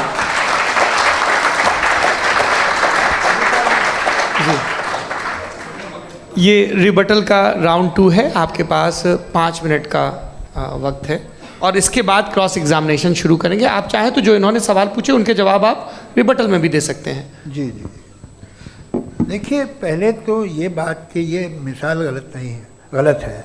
इन्होंने पहले ही हमको डिसार्म कर दिया, कह लिया अकल से मामला सॉल्व नहीं हो सकता, लॉजिक से आप पहुंच नहीं सकते। ये एक मेटाफिजिकल चीज़ है। मेटाफिजिकल अजीब सा लफ्ज़ है, ठीक से किसी को माने नहीं मालूम इसके, तो ऐसा लगता है कुछ बड़ी चीज़ है। अरे भाई क्या होता है मेटाफिजिकल, बताओ, खड़ी हो। ये एक लफ्ज़ है जो कहीं भी इस्तेमाल हो जाता है। जब आप एक बात कर रहे हैं और आप मुझसे बहस कर रहे हैं तो मुझे मेटाफिजिकल मत बताइए, आप लॉजिकली मुझे प्रूव किए। और अगर लॉजिकली आप नहीं बात करते साहब ये मेटाफिजिकल है, तो फिर हम आप बात क्या कर रहे हैं? मेरा आपका किस ज़बान में कॉन्वर्सेशन होगा? और ये कहना कि वक्त पहले नहीं था, तो फिर क्यों कहते हैं ये हमेशा से और हमेशा रहेगा? हमेशा वक्त है, तो आप कैसे कहते हैं वो हमेशा से है और हमेशा रहेगा? हमेशा का मतलब है कोई वक्त, अगर वक्त ही नहीं है तो हमेशा कैसे? बाहर वो रहेगा। अब मैं ये देखता हूँ, आपने कहा ना कि वहाँ रेप ज़्यादा होते हैं, तो हम एक बात देखते हैं कि ये दुनिया जिस पे वो कादर मुतलक है, जिसकी मर्ज़ी के बगैर पत्ता भी नहीं हिलता, ओमनीपोटेंट है, ये दुनिया चल कैसे रही है? और इस दुनिया का हाल क्या है? 45,000 बच्चे जो 10 साल की उम्र से कम थे वो गाज़ा में मरे। भूख से काला हांडी में बच्चे मरते हैं और डिप्थेरिया से मरते हैं। डिप्थेरिया अजीब मर्ज है, गले में जाली बनना शुरू होती है, बच्चा नीला हो जाता है, गरीब का बच्चा, इसलिए कि उपास इलाज नहीं। ये कादर मुतलक है जो चाहे कर दे।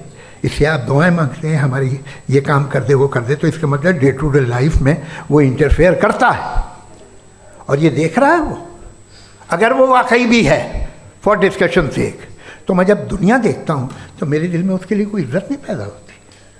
ये क्या कर रहे हो तुम पूरे ऑल पावरफुल हो, ओमनीपोटेंट हो, ओमनी प्रेजेंट हो। तुम तो वहाँ गाज़ा में रहे होगे ना, तुम हर जगह हो। तुम देख रहे थे कि बच्चे की कैसे धज्जियाँ उड़ रही, तुम देख रहे थे और तुम चाहते हो मैं तुम्हारी परस्तिश करूँगा, तुम हो भी। अरे यार, इसके अच्छे तो हमारे चीफ प्राइम मिनिस्टर हैं, कुछ तो ख्याल करते हैं। कमाल है, आप किसकी इबादत कर रहे हैं? अगर वो है भी, ये दुनिया नाइंसाफ़ी से, जुल्म से, जबर से, तशद्दुद से भरी हुई। और आप ये मत कहिएगा कि वो देख रहा है और वो बताएगा एक दिन। अगर वो देख रहा है और इंटरफेयर नहीं करता तो आप दुआ क्यों मांगते? आप कहते हैं मेरा ये काम करा दे, इसके मतलब है वो दखल दे सकता है, वो आपको नौकरी दिलवा सकता है, भले दूसरे आदमी को ना मिले, मगर आपका काम कर देगा चूँकि आपने दुआ मांगी है। तो जब वो आपको नौकरी दिला सकता है, लड़की की शादी कर सकता है, बेटे को ग्रीन कार्ड दिलवा सकता है, तो कम से कम ये जो मर रहे हैं बच्चे, इनको रोक दे, कुछ तो करे। मुझे तो दुनिया में, इस दुनिया का कोई मालिक है, इसका ओमनीपोटेंट कोई रूलर है, और ये दुनिया ऐसी चल रही है। मैं तो चाहूँगा कि भाई ना हो, अगर हो तो बड़ी शर्मिंदगी की बात है। शुक्रिया।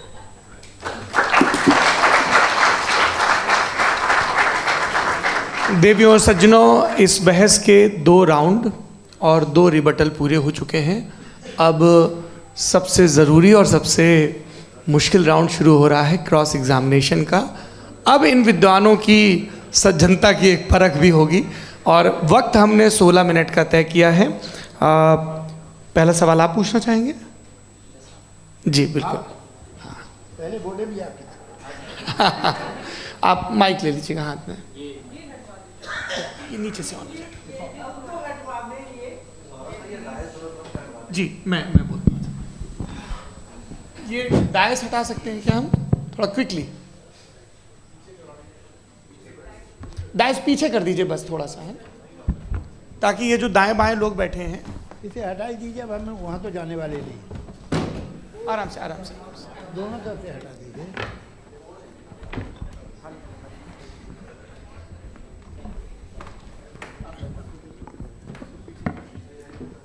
इस बीच आप लोग भी अपने अपने सवाल तैयार कर लें। ये ध्यान रखेंगे कि मैं यहाँ से सवाल लूँगा, आप लोगों को अपना हाथ ऊपर करना है, अपना नाम बताना है और अधिकतम 3 वाक्यों में अपना सवाल पूरा करना है। कई लोग सवाल की जगह भाषण देने लगते हैं, उससे आज बचना है।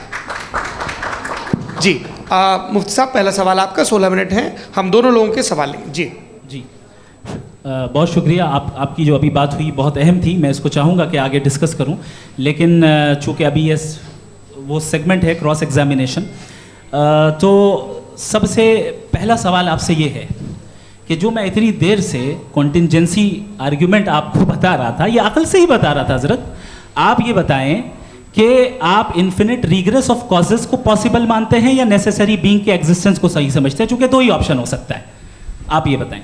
देखिए, आपको मैं ईमानदारी से बात करूं, एक तो मैं कॉन्टिजेंसी वर्ड ठीक से समझता नहीं, और इस वक्त भी जो आपने अंग्रेज़ी के अल्फाज इस्तेमाल किए वो ज़रा थोड़े से मुझे डिफ़िकल्ट और कॉम्प्लिकेटेड लगे, तो आप ज़रा सिंपल ज़बान में सवाल कर सकते हैं। बिल्कुल कर सकता हूँ जी। यूनिवर्स की हर चीज़ कॉन्टिंजेंट होने का मतलब ये है कि वो अपने एग्जिस्टेंस में किसी के ऊपर डिपेंडेड है। जो भी चीज़ डिपेंडेड होगी वो चीज़ इंडिपेंडेंट नहीं हो सकती, तो उसका कोई ना कोई कॉज होगा। तो अब आप क्या समझते हैं कि ये इन्फिनिट रिग्रेस है, यानी कॉज पर कॉज, कॉज पर कॉज, कॉज पर कॉज, और कभी कोई यानी ये एंडलेसली चलता रहा? क्योंकि अगर ऐसा होगा तो हम तो एग्जिस्टेंस में आते ही नहीं, लॉजिकली ये मुत्तफक अलैह चीज़ है, मुत्तफक अलैह अग्रीड अपॉन। ओके, इस पे हमने एग्री किया था कि मुश्किल शब्द आएगा तो अर्थ बताना पड़ेगा। तो इन्फिनिट रिग्रेस तो पॉसिबल नहीं है, तो कहीं ना कहीं आपको रुकना पड़ेगा ऐसे नेसेसरी बीइंग पर। नहीं, कोई ज़रूरत नहीं रुकने की। किसने कहा आप रुकना पड़ेगा? आप रुकते हैं खुदा पे, आप नहीं रुकते। आप कहते हैं वो हमेशा से, जब उस वक्त से है जब वक्त नहीं था। आप कहाँ रुकते हैं कि अब हुआ था वो? आप नहीं कहते। हम क्यों नहीं मान सकते कि यूनिवर्स जो है और बल्कि मल्टीवर्सेस जो है वो हमेशा से हैं, वो बनती हैं, बिगड़ती हैं। एक हमारे यहाँ एक चीज़ है ब्लैक होल, वो समेट लेता है वापस, फिर ब्लास्ट होता है, फिर फैल जाता है। और इसमें हमारी तो खैर कोई औकात ही नहीं है इंसान की। एक छोटे से ज़र्रे पे हम 50-60 साल की उम्र रखते हैं, जो करोड़ों अरबों साल की कायनात है उसमें, और पैदा भी नहायत ही बेहुदा वजह से हुए थे। तो इसमें ये सोचना कि इसकी वजूहात और ये क्यों है, ये डिपेंडेंट है, ये हम देख रहे हैं, क्या मालूम। आप सोचिए कि ये जो फैल रही है कायनात, ये कहाँ फैल रही है, ये कहाँ जा रही है, और ये फैल क्यों रही है? अरे बना ली थी तुमने, रुको भैया, हाँ काफ़ी है। ये फैल क्यों रही है? ये और कौन सी कायनात जिसे मैं दूरबीन से देखता हूँ तो 2 बिलियन लाइट ईयर पे है, उससे मेरा कोई वास्ता ही नहीं है। 2 बिलियन ईयर यानी अगर मैं 80,000 माइल्स पर सेकेंड से चलूँ तो 20 करोड़ साल में वहाँ पहुँच जाऊँगा। इसकी ज़रूरत क्या थी?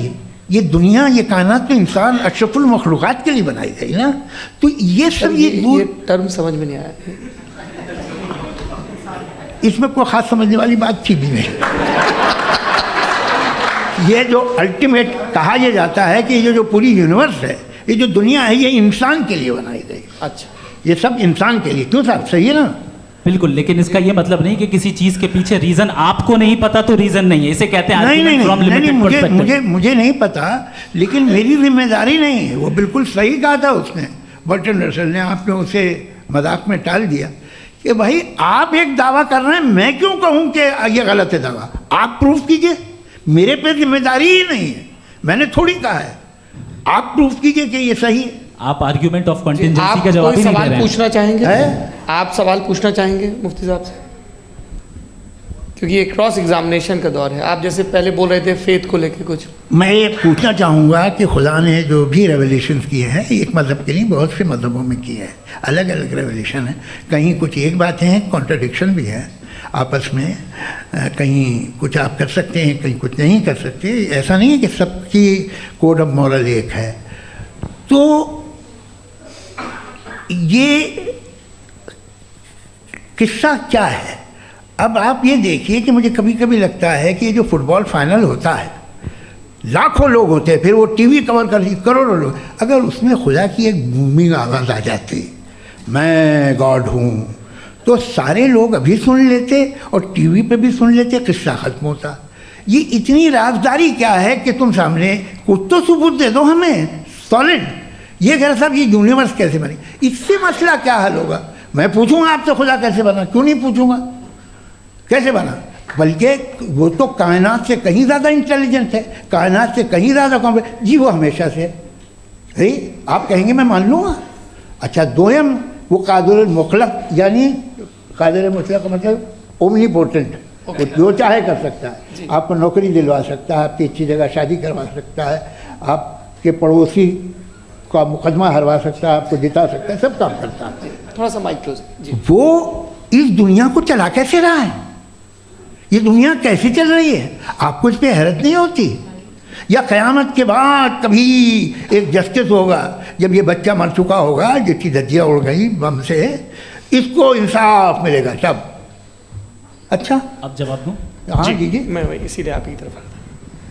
सबसे पहले आपने रेवलेशन और स्क्रिप्चर्स की बात की, इस पे मैं बात कर सकता हूँ लेकिन आज नहीं करूँगा चूँकि वक्त कम है, कभी और इस पे डिस्कस करेंगे। मैं तैयार हूँ उस पे भी बात करने के लिए। ये अभी से राउंड 2 की भूमिका तय हो रही है। Does God exist round 2? जी, चूँकि आज गॉड के एग्जिस्टेंस पे बात है तो मैं उसी के रिलेटेड जो है आपके सवालात को एंटरटेन भी करूँगा और मैं भी पूछूंगा। आपने कहा कि आपने साबित ही नहीं किया, जबकि आर्ग्यूमेंट ऑफ कॉन्टिजेंसी बुनियादी आर्ग्यूमेंट है। आप मुझे कॉन्टिजेंसी का मतलब बताइए, आपका मतलब क्या कॉन्टिजेंसी?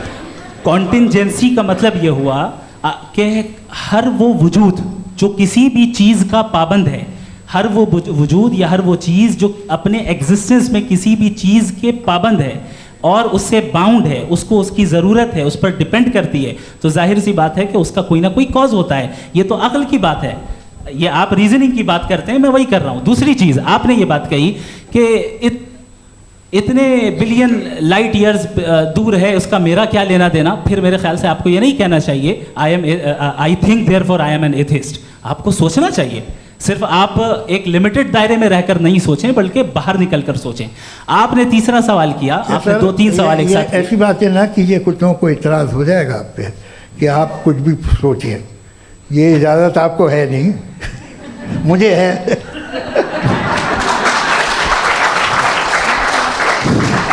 जी, आपने प्रॉब्लम ऑफ इविल के ताल्लुक से सवाल किया और बार बार आप एक लफ्ज़ रिपीट कर रहे हैं कि ओमनीपोटेंट गॉड है, ऑल पावरफुल गॉड है। यही तो दरअसल समझना है कि गॉड का कॉन्सेप्ट क्या है। प्रॉब्लम ऑफ इविल जो है, प्रॉब्लम ऑफ इविल दर हकीकत 2 असम्पशंस पर कायम है।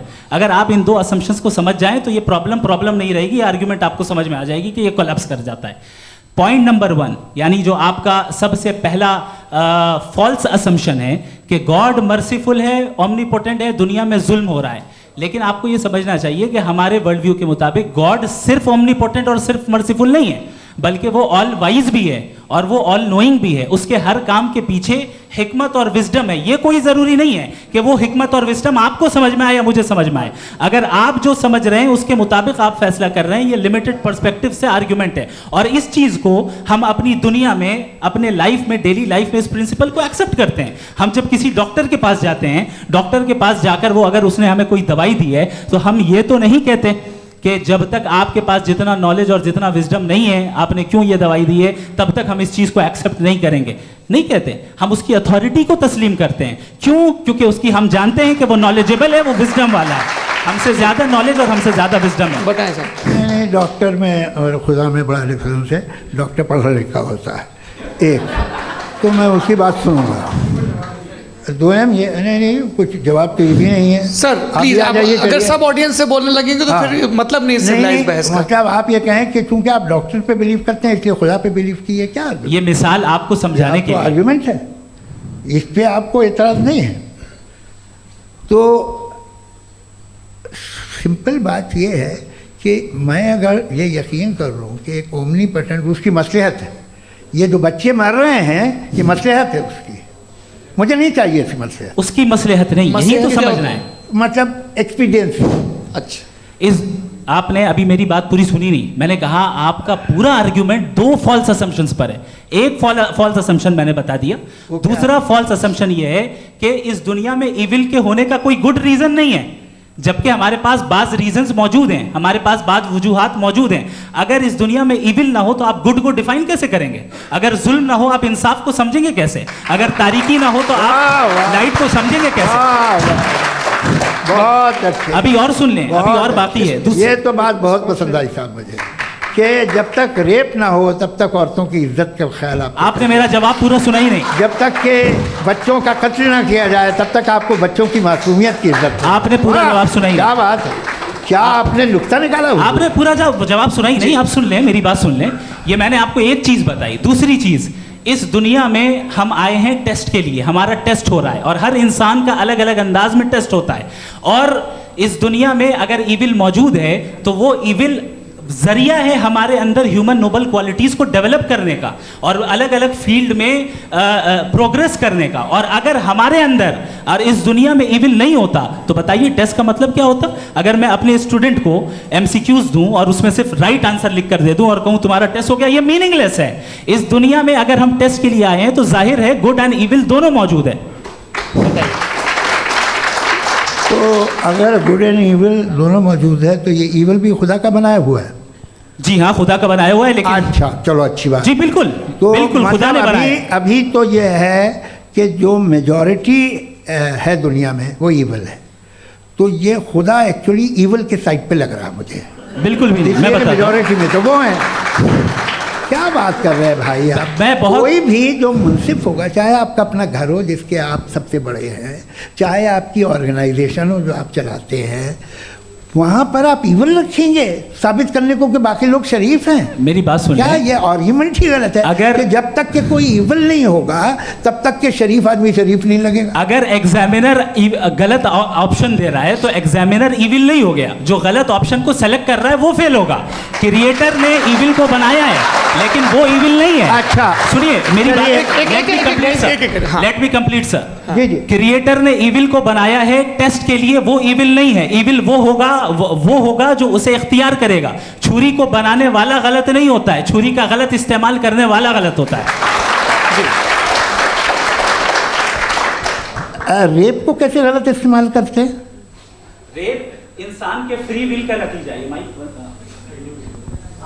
ये रेप कैसे गलत इस्तेमाल होता है? ये मुझे अब सुन लें, गलत इस्तेमाल होता है। हाँ मैं बता रहा हूँ ना, कैसे गलत? मैं बता रहा हूँ कि जो इविल इस दुनिया में मौजूद है उसके कई सारे तरीके हैं। एक तरीका इंसान का अपना फ्री विल है।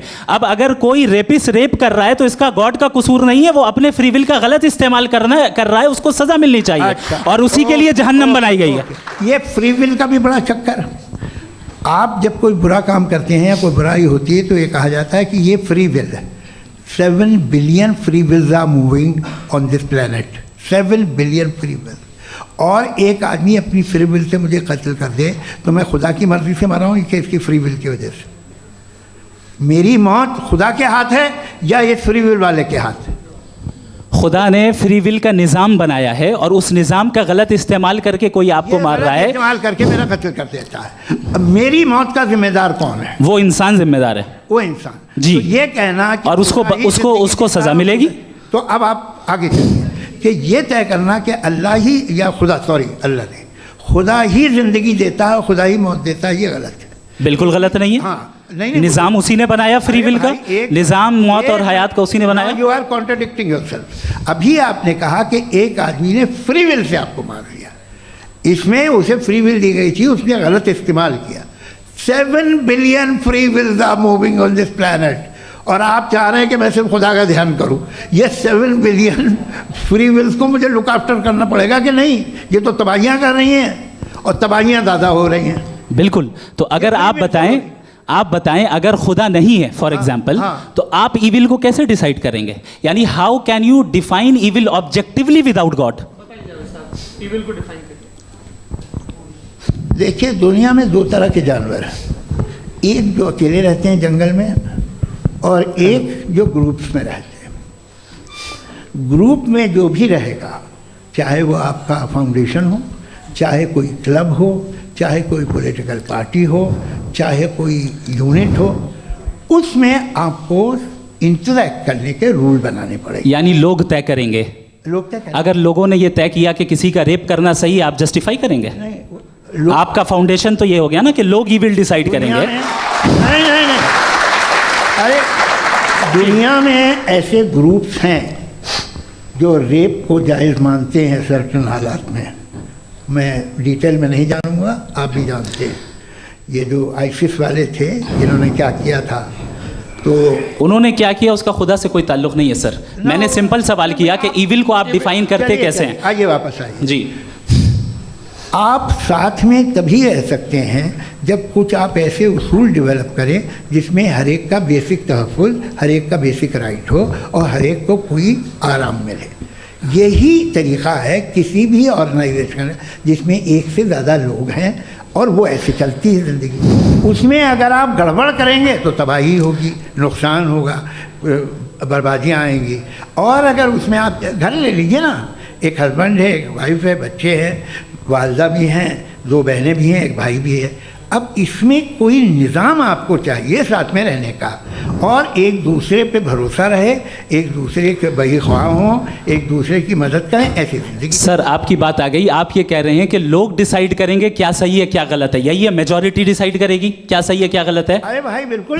मेजॉरिटी अगर ये कहे कि नाजी जर्मनी के साथ जिस तरह मेजॉरिटी थी कि जेनोसाइड करना सही है, आप जस्टिफाई करेंगे? उस वक्त आपका ये सवाल सिर्फ उसके बाद क्लोजिंग। हाँ, उस वक्त प्लेनेट पे जो लोग थे, उनमें कितने लोग हिटलर को सही समझते? अच्छा, प्लेनेट की मेजॉरिटी तय करेगी, सोसाइटी की नहीं। प्लेनेट की मेजॉरिटी गॉड के एग्जिस्टेंस को सही मानती है, आप क्यों नहीं मानते?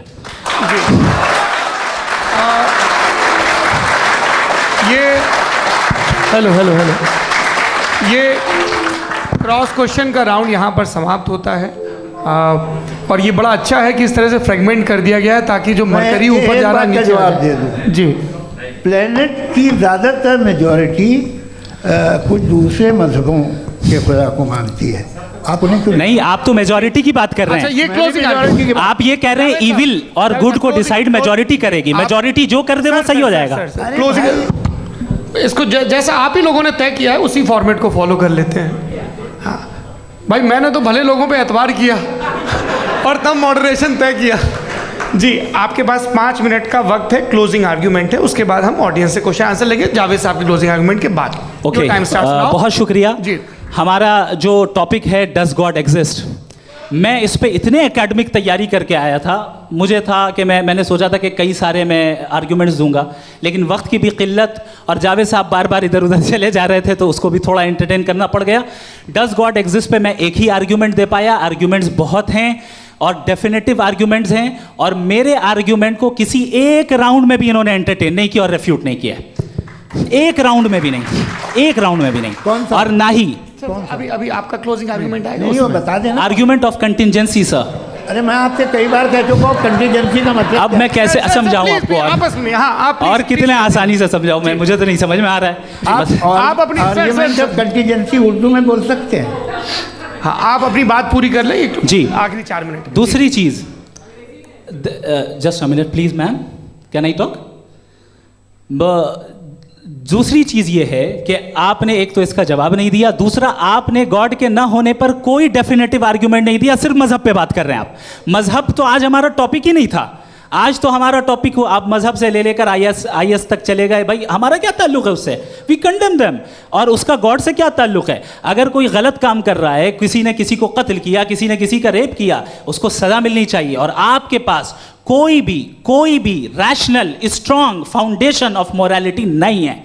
आपने कहा कि मेजॉरिटी तय करेगी सोसाइटी की, वो सही होगा। मैंने कहा हिटलर को फिर आप सही कहेंगे? नहीं, प्लैनेट की सोसाइटी की मेजॉरिटी तय करेगी। तो प्लैनेट की मेजॉरिटी गॉड की एग्जिस्टेंस को मानती है, आप कह रहे हैं ये रिलीजियस है।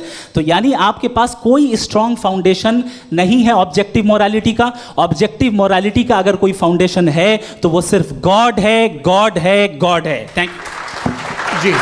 ये मुफ्ती शमाइल नदवी साहब का क्लोजिंग आर्ग्यूमेंट था। अब हमारे पास जी जी ये बड़ा अच्छा है कि दोनों लोगों को मॉडरेटर से शिकायत भी और बोल रहे भाई हमारी शाबाशी भी तो करते चलो। अब मेरी बात जी, आपके पास जावेद अख्तर साहब 5 मिनट का वक्त है, ये आपका क्लोजिंग आर्ग्यूमेंट है, टाइम रीसेट कर दें जी।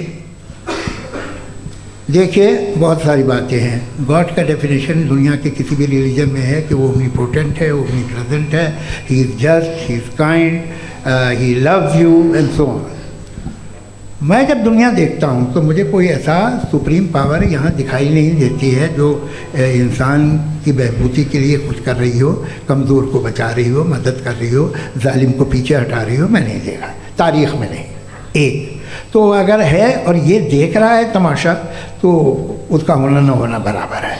दोयम ये कि ये जो है, जब आप ये कहते हैं कि कायनात जिसकी कंटिजेंसी है, मैं देखिए वो लफ्ज़ इस्तेमाल किया मैं, तो ये कैसे हो सकती है भाई?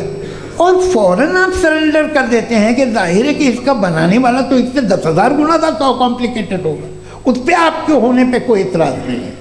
उसे वो टाइमलेस है, वो पहले से था, टाइम तो बहुत बाद में आया, ये सब आप मानने को तैयार है, जिसका आपके पास कोई सबूत नहीं, आपके पास कोई रीज़न नहीं है। आपकी तारीख क्या है मज़हबों की, बिलीफ की, जो खुदाओं का बिलीफ है, ये कॉन्स्टेंटली गलत साबित होता रहा है। मतलब आप कहें कि अरिस्टोटल के ज़माने में तो सब जाहिल थे, वो भी इतने ही यकीन से खुदा पे यकीन रखते थे, जो अब नहीं रहा, ये भी नहीं रहेगा, आप लिख लीजिए। और इसके आसार आपको दुनिया में दिखाई देना शुरू हो चुके हैं। ये बहस क्या आज से 100 साल पहले इस तरह हो सकती थी? यहाँ तक तो आपको हम ले आए हैं। तो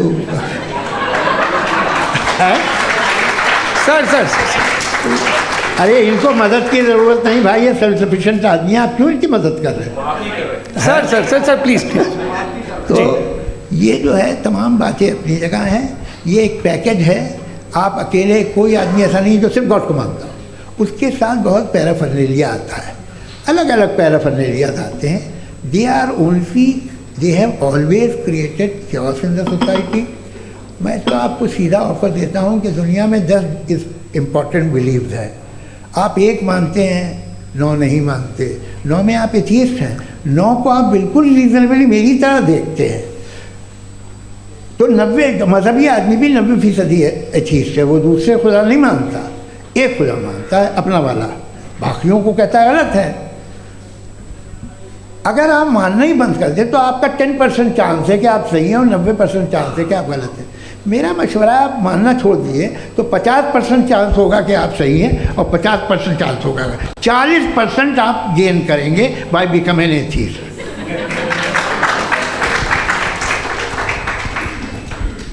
ये एक फरसूदा ख्याल है, ये ख़त्म हो रहा है, हो सकता है मेरी ज़िंदगी में ना हो, लेकिन ये हो जाएगा।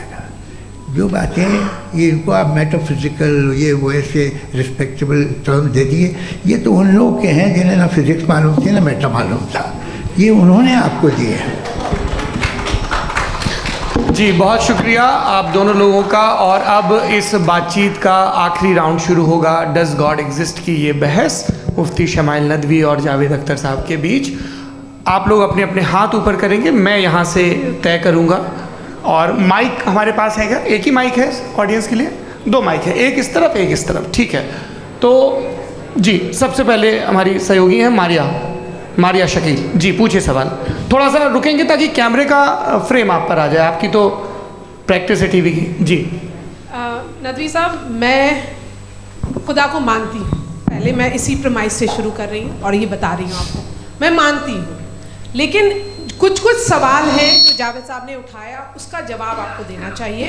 पहला सवाल ये कि गज़ा में सालों से छोटे बच्चे मर रहे हैं, वो उनको, अगर खुदा मर्सीफुल है, हम मानते हैं कि अल्लाह ताला में बहुत ताकत है, तो वो बच्चे क्यों मर रहे हैं?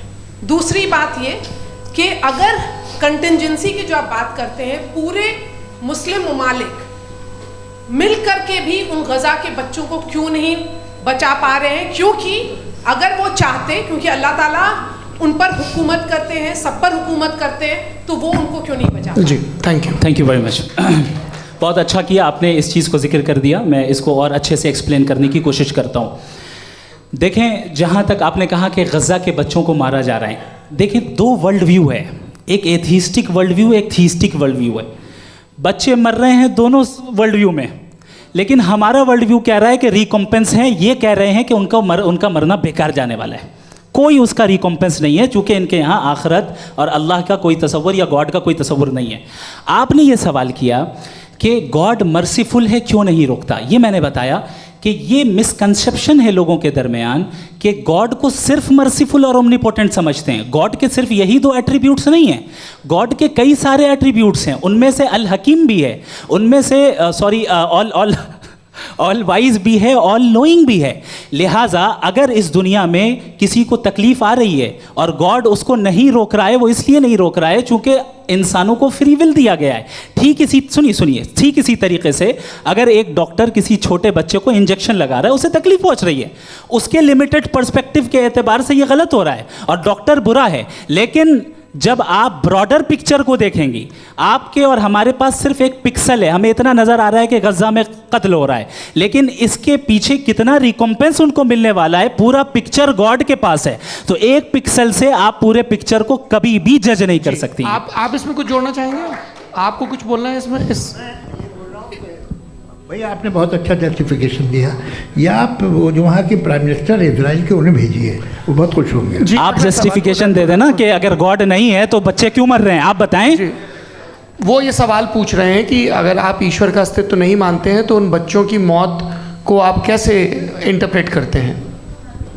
भाई ये दुनिया जो है, जो ताकतवर लोग होते हैं वो एक नाइंसाफ़ी करते हैं। तो ये अच्छा काम है आपके नज़दीक, तो नेचर नाइंसाफ़ी पे मबनी है। अरे मेरे भाई, आप नेचर की कहाँ बात कर रहे हैं, तो इंसान की बात। तो फिर जब मैं इंसान की बात कर रहा था, आप नेचर की बात करने लग गए। क्रॉस एग्जामिनेशन नहीं। हाँ, अब आप मुझे बोलने नहीं देंगे तो अलग बात है, आप बोलिए, मैं मुझे कोई चीज़ जी नहीं, ये क्रॉस एग्जामिनेशन। मुझे बोल तो लेने दीजिए। जी बोलिए। क्या बात ये है कि ह्यूमन सोसाइटी तभी साथ में रह सकती है जब वो मोहब्बत से, एकता से, एक दूसरे के एहतराम करके रहे। इसके अलावा पॉसिबल नहीं है, अकेले तो इंसान रह नहीं सकता।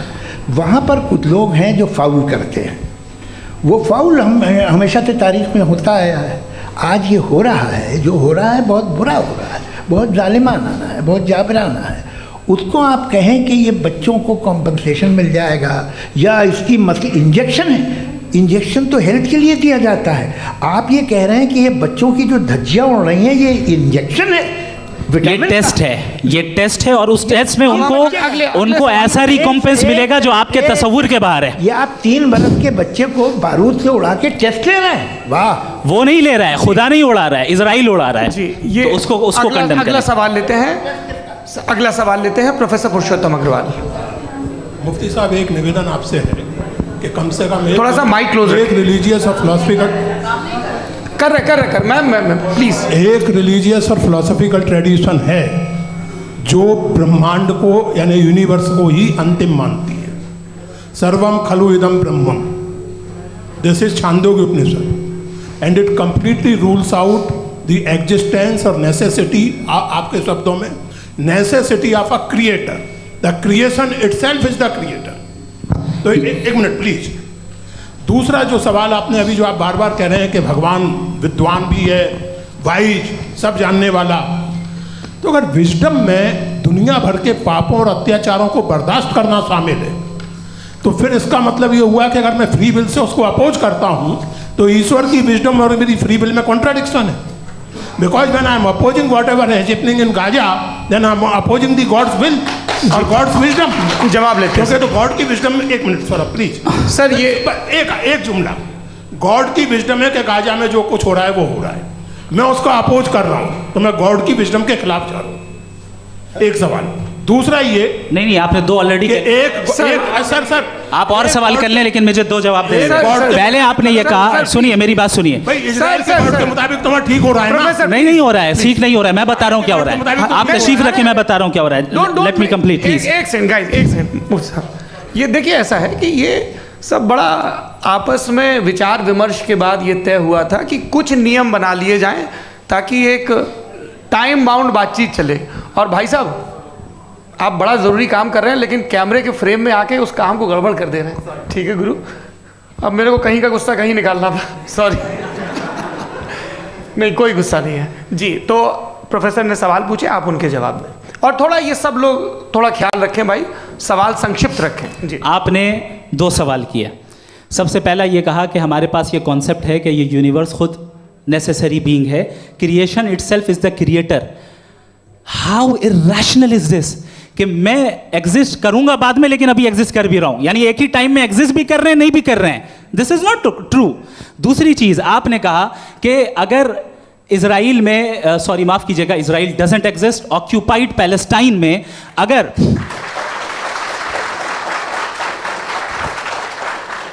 ऑक्यूपाइड पैलेस्टाइन में बच्चों को मारा जा रहा है फ्री विल की वजह से और गॉड नहीं रोक रहा, ये कॉन्ट्राडिक्शन है। ये बताइए कि एक एग्जाम में एक बच्चा गलत आंसर लिख रहा है, सुनिए, एग्जामिनर चाहे तो रोक सकता है, क्यों नहीं रोक रहा है? ये कॉन्ट्राडिक्शन है, ये कॉन्ट्राडिक्शन नहीं है। माइक नहीं सर, ये आपस में जी, ये क्या आपका सवाल? माइक दीजिए। फ्री विल दिया गया है टेस्ट के लिए, अकाउंटेबिलिटी के लिए। अगर फ्री विल नहीं होता तो आप कहते हैं हमें रोबोट बना दिया गया। नॉट मिसरिप्रेजेंट माय पोजीशन, आपकी जो भी पोजीशन, मैं अपनी फ्री विल के नाते, अपने ह्यूमन विजडम के नाते गाजा में हो रही अत्याचार का विरोध करता हूँ। बिल्कुल करना चाहिए। के हिसाब से मैं गॉड की विजडम का विरोध कर रहा हूँ? बिल्कुल नहीं, जो हो रहा है गॉड की, बिल्कुल भी नहीं, बिल्कुल भी नहीं। उसका वहां पर गाजा में कत्ल होना ये इंसानों के गलत इस्तेमाल का नतीजा है, फ्री विल के इस्तेमाल का नतीजा है। गॉड इसका हुक्म नहीं देता, उससे रोकता है। यही तो मसला है ना। आपके लिए कॉन्सेप्ट क्लियर? नहीं भाई, आपने तो बताया था इंजेक्शन लगाने से बच्चे को तकलीफ होती है, ये इंजेक्शन लगा। सर आप ऐसे रेटोरिक स्टेटमेंट दें तब तो कोई मसला नहीं समझते रहेंगे। This is a rhetoric statement, this is not a logical argument sir. I am sorry. आखिरी 30 मिनट बड़े मुश्किल होने वाले हैं जी। मुफ्ती साहब आगे बैठे हैं, इनको माइक दीजिए। हाँ तरुण, माइक आप अपने पास रखिए, आपको कैमरे का फ्रेम पता है जी। सबसे पहले दोनों को मुबारकबाद। एक सर अपना आप नाम बता दें। आप अमेरिका में शिकागो में रहते हैं, इतना मुझे याद है। बताया आप। यासिर नदीम अलवाजदी मेरा नाम है। जावेद सर, आपसे क्वेश्चन है इन्फिनिट रिग्रेस के ताल्लुक से। एक हाइपोथेटिकल सिनेरियो है, मसलन अगर आप सर माइक थोड़ा सा प्लीज क्लोज रखिए जी। अगर आप शायर इसलिए हैं कि आपके कोई उस्ताद शायर थे, और वो इसलिए शायर थे कि उनके कोई उस्ताद शायर थे, और इसी तरीके से हम माजी में पीछे चलते चलते चले जाएं और कहीं ना रुके, तो माफ़ कीजिएगा आप कभी शायर नहीं हो सकते। लेकिन आप शायर हैं, आपका शायर एग्जिस्ट करता है, इसका मतलब ये है कि आप कहीं ना कहीं रुके हैं। तो मेरा सवाल ये है कि क्या आप इन्फिनिट रिग्रेस ऑफ कॉजेस को लॉजिकल फैलेसी मानते हैं या नहीं मानते? हाँ या ना? मैं इन्हें लॉजिकल फैलेसी नहीं मानता हूँ, लेकिन मेरा प्रॉब्लम यह है कि जब मैं नहीं मानता हूँ तो I will continue with this logic जो फैलेसी नहीं हो। आप एक जगह रुक जाते हैं जाके, आप कहते हैं ये गेंद कैसे बनी, ये जजीरा कैसे बना, ये समंदर कैसे बना, ये ज़मीन कैसे बनी, और अचानक गॉड पे जाके आपको ब्रेक लग जाता है। एक बार आप सवाल नहीं करते कि भाई इनको बनाने वाला तो इनसे भी कॉम्प्लिकेटेड होगा, वो कैसे बना, उसके बारे में आपने इत्मीनान कर लिया, वो हमेशा से है। तो अगर आप उसे हमेशा से मानते हैं तो फिर ये मान लीजिए कि कायनात हमेशा से, क्या तकलीफ है? फिर हम वजूद में नहीं आते जी हैं? हम मौजूद नहीं। अच्छा सर क्यों नहीं होता? मैं बताऊँ प्लीज। जैसे मैंने मिसाल दी आपके शेर, आपका शेर कभी वजूद में ना आता अगर शायर इसी तरह चलते रहते हमेशा जी। माइक मेरे ख्याल से एक इन्फिनिट रिग्रेस का कॉन्सेप्ट क्लियर नहीं हो पाया। ऐसे रहने दें, लेट्स मूव ऑन सर। ठीक है। हाँ थोड़ा सा मॉडरेटर का भी ख्याल रखें। नहीं आपने तो रखा है, आपने रखा है। यहाँ पे गौहर रजा साहब हैं, वो भी एक सवाल पूछना चाहते हैं। माइक यहाँ नीचे से ऑन कर दिए, नीचे। पहले तो ये कह दूं कि मैं उन बच्चों से शर्मिंदा हूँ जिनको गज़ा में कत्ल किया गया, क्योंकि हमारे होते हुए कत्ल किया गया। लेकिन उससे ज़्यादा शर्मिंदगी इस बात से हुई कि मुझे लगा कि मुफ्ती साहब उसको जस्टिफाई कर रहे हैं। बिल्कुल भी नहीं। आप बहुत ही गलत, मुझे लगा मैं गलत हो सकता हूँ। बिल्कुल गलत। मैं सवाल पूछ रहा हूँ, मैं सवाल पूछ रहा हूँ। मैं जावेद भाई से डिसएग्री करता हूँ। एक सेकंड देखिए, अगर देखिए ऐसा, एक सेकंड आप सर वेट, अरे आप कुछ मेरे पहले मुझे अपनी बात कह लेने दीजिए। अगर ऑडियंस तय करेगी तो फिर मॉडरेटर का मतलब नहीं। मेरा आप सबसे ये कहना है, ये बहस दो लोगों के बीच में है, एक तरफ मुफ्ती साहब, एक तरफ जावेद साहब। पिछले 1.5 घंटे से ये लोग अपने अपने तर्क रख रहे हैं। आपकी इनसे इत्तेफाकी हो सकती है, ना इत्तेफाकी हो सकती है। मेरे उस्ताद मुझे सिखा गए हैं कि मुखामुखम में असहमति की गुंजाइश बची रहनी चाहिए। अगर मैं आपकी बहुत इज्जत करता हूँ गौहर साहब, आपने जो कमाल की किताबें लिखी, साइंटिफिक टेम्परामेंट, लेकिन मेरी ये गुजारिश है आप सबसे कि यदि आप इन लोगों ने जो बोला उन पर टिप्पणियां करेंगे तो ना वक्त की पाबंदी रहेगी, ना वो अनुशासन। आप सवाल पूछ लें, उस सवाल में जो बात आ जाए वो आ जाए। मैं जावेद साहब से डिसएग्री करता हूँ, इसलिए जावेद साहब से सवाल पूछ रहा हूँ। आपका सवाल जावेद अख्तर साहब से। और सवाल ये है मेरा कि जावेद साहब ने कई बार लॉजिक का इस्तेमाल किया कि साइंस में लॉजिक है और रिलीजन में लॉजिक नहीं है। मेरा ख्याल ये है कि रिलीजन में भी लॉजिक है, लेकिन उस लॉजिक की बेसिस ये है कि आप रुक जाते हैं, जिसका जिक्र जावेद साहब ने बार बार किया। यानी खुदा के तसव्वुर पे आते हुए, गॉड के तसव्वुर पे आते हुए रुक जाते हैं। और इसमें सवाल पूछना मतलब फॉरबिडन होता है। सवाल ये है कि क्या जावेद साहब इससे एग्री करते हैं कि साइंस की लॉजिक अलग है और रिलीजन की लॉजिक अलग है? बताइए सर। देखिए, 3 चीज़ें हैं। साइंस है, एक है मंतिक है, इस्तिदलाल है, और एक जो है कुछ भी नहीं है, फेथ है, अकीदा है। मैं अकीदे की लॉजिक का कायल नहीं हूँ। मुझे आप इस्तिदलाल से, लॉजिक से, रीज़न से समझाइए, मैं मानने को तैयार हूँ, मेरा क्या नुकसान होगा। लेकिन ये कि अकीदे पे मैं नहीं जा सकता हूँ। अकीदे का मतलब है कि तुम ये मान लो, सवाल ना करो, ये नहीं। आप सारी बातें करके, बड़ी साइंटिफिक बातें करके एक जगह जाके खुदा के हुदूद पे रुक जाते हैं, सरेंडर कर देते हैं। मैं सरेंडर करने को तैयार नहीं। That's all. जी, ये आगे सर बैठे हुए हैं, इनको माइक दीजिए। भाई वो आप पूछना चाह रहे थे ना भाई? हाँ, नहीं मैं ये, थैंक यू जी। आपका नाम? आसिम इफ्तिखार। आसिम जी, पूछिए। सर, जावेद सर से सवाल है कि आपने अपने माइक थोड़ा करीब अपने क्लोजिंग स्टेटमेंट में ये बात कही थी कि मज़हब का जो फ्यूचर है वो ज़्यादा दिन नहीं जाने वाला है, लेकिन मैं देख पा रहा हूँ कि जो ऑक्सफोर्ड यूनिवर्सिटी की एक स्टडी है 2011 में हुई है, जिसके 50 एकेडमिशियंस ने इसको अंजाम दिया था, उसमें वो ये कहते हैं कि जो फेथ इन गॉड है वो इनबिल्ट है ह्यूमन नेचर के अंदर, जिसको हम कहते हैं फितरत के अंदर शामिल है वो। और वो ये कहते हैं कि अगर कोई ये समझता है कि मज़हब को वो ख़त्म कर देगा तो ये उसकी गलत फहमी है। तो आप इसके बारे में, इस स्टडीज़ के बारे में क्या कहते हैं? ठीक है, मैं उनसे एग्री नहीं करता हूँ। वो कौन से प्रोफेसर होंगे? ऐसा उनके पास डेटा है, इन्होंने डेटा के बेस होगा। डेटा क्या हो सकता है? फ्यूचर का डेटा तो नहीं हो सकता ना उनके पास, प्रेजेंट का डेटा हो सकता है। डेटा आपने सुना 100 साल पहले का बाद का डेटा? मैंने तो नहीं सुना आज तक। तो आज उनकी ये राय है और होगी राय, ठीक है। दुनिया में तरह तरह की राय है लोग, लेकिन मैं समझता हूँ कि वक्त के साथ इंसान ज़्यादा से ज़्यादा रीज़नेबल और लॉजिकल होता जा रहा है। आज आप देखिए वेस्टर्न यूरोप में क्या परसेंटेज है नॉन बिलीवर्स की, बहुत हाई। वहाँ चर्च खाली पड़े होते हैं। तो अल्टीमेटली तो इंसान कोई ऐसी बात बहुत अरसे तक नहीं मान सकेगा, चाहे गलत या सही, जो उसे, उसके दिमाग को, उसके जहन को, उसकी लॉजिक को अपील न करे। वो कह रहे हैं तो ऑक्सफोर्ड के होंगे, तो कैम्ब्रिज के होंगे, तो मुझे क्या लेना देना। उनका डेटा मुस्तकबिल का नहीं हो सकता है। जी। दीपक, हाँ पूछिए। मैं आऊँगा, अभी पीछे की साइड भी आऊँगा, माइक वहीं भेजूंगा 2-3 साल के लिए। जी जावेद साहब, आपसे सवाल है। नमस्ते। अरे भाई सर, अगर आप ही लोग तय करना है तो फिर 200 लोग तय कर लें। नहीं sir, please don't do this sir. Sir, everybody has a right sir, but we can only take selected questions. No sir, ये यंग लोग भी हैं तो इनकी ये अब उतने यंग, भाई आप यंग हैं कि नहीं हैं? वो कह रहे हैं वो भी यंग हैं साहब, आप उनकी नौजवानी पर दावा उनको ही करने थे। हाँ मुफ्ती साहब, आप यंग, हाँ पूछे। अरे भैया सर, मेरा सवाल ये है, इनसे भी तो पूछो। जी नहीं, बस आपसे एक सवाल है। जैसे थीस्टों के पास, अपने जो ईश्वर को मानते हैं, उनके पास अपने सोशल गेट टुगेदर्स हैं। 5 रोज़ा क्रिसमस आने वाला है, होली है, दिवाली है, ईद है।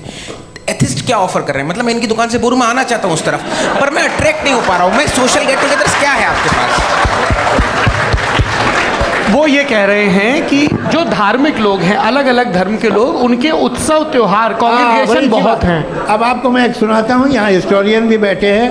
मृदुला जी, आप बताइएगा सही है कि नहीं। ये एक कॉन्स्टेंटाइन, एक ग्रीक रोमन बादशाह था, जो क्रिश्चियनिटी आने के 400 साल बाद उसने डिसाइड किया कि मैं क्रिश्चियन हो जाऊंगा, मेरी पूरी स्टेट कैंसिल हो जाएगी। उस ज़माने में ऐसे ही होता था, राजा जो धर्म इख्तियार करता था वो जनता भी कर लेती थी, इसलिए कि वो हो गया था बैंकरप्ट। और उसे जो मेडिटेरियन कोस्ट के रिच क्रिश्चियन वो थे मर्चेंट, तो उससे पैसा चाहिए था। तो उसने कहा यार क्रिश्चियन हो जाओ। तो उसने अपने वजीर से कहा कि भाई ये हिस्ट्री है कि अब हम लोग क्रिश्चियन हो जाते हैं।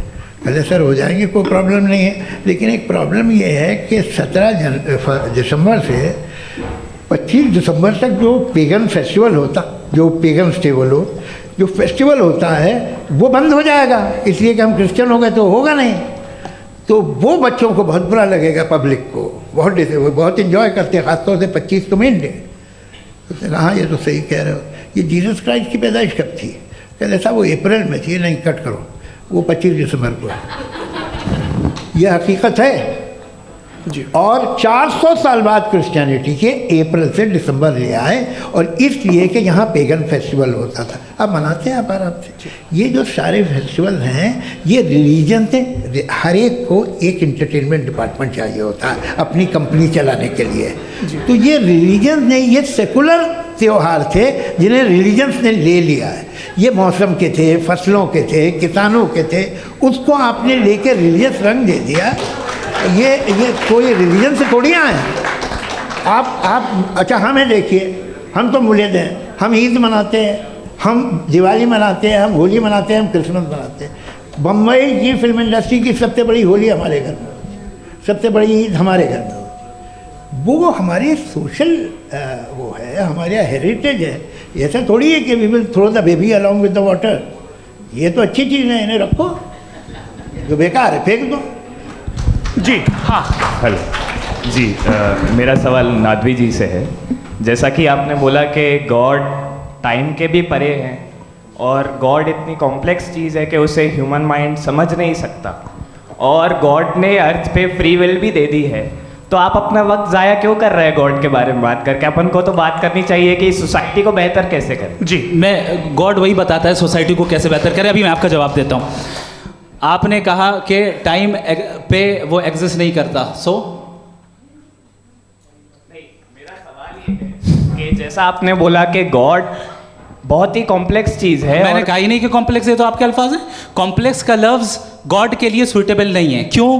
क्योंकि कॉम्प्लेक्स वो चीज़ें होती हैं जो ऑब्जेक्ट हो। God is not an object जिसको आप इंस्ट्रूमेंट के जरिए लेबोरेटरी में जाके टेस्ट करें, oh it's very complex. No, वो कोई कार का इंजन नहीं है। मेरा वो फिलोसॉफिकली नेसेसरी बीइंग ऐसी बीइंग है जो सिंपल बीइंग है। हाँ, आप उसको मुकम्मल तौर पे उसकी तमाम हिकमतों को जान ले और हर चीज़ को जान ले, ये पॉसिबल नहीं है, क्योंकि वो ऑल वाइज है, आप ऑल वाइज नहीं है, और वो खुदा है, वो आपको सारी चीज़ें बता दे, ये ज़रूरी नहीं।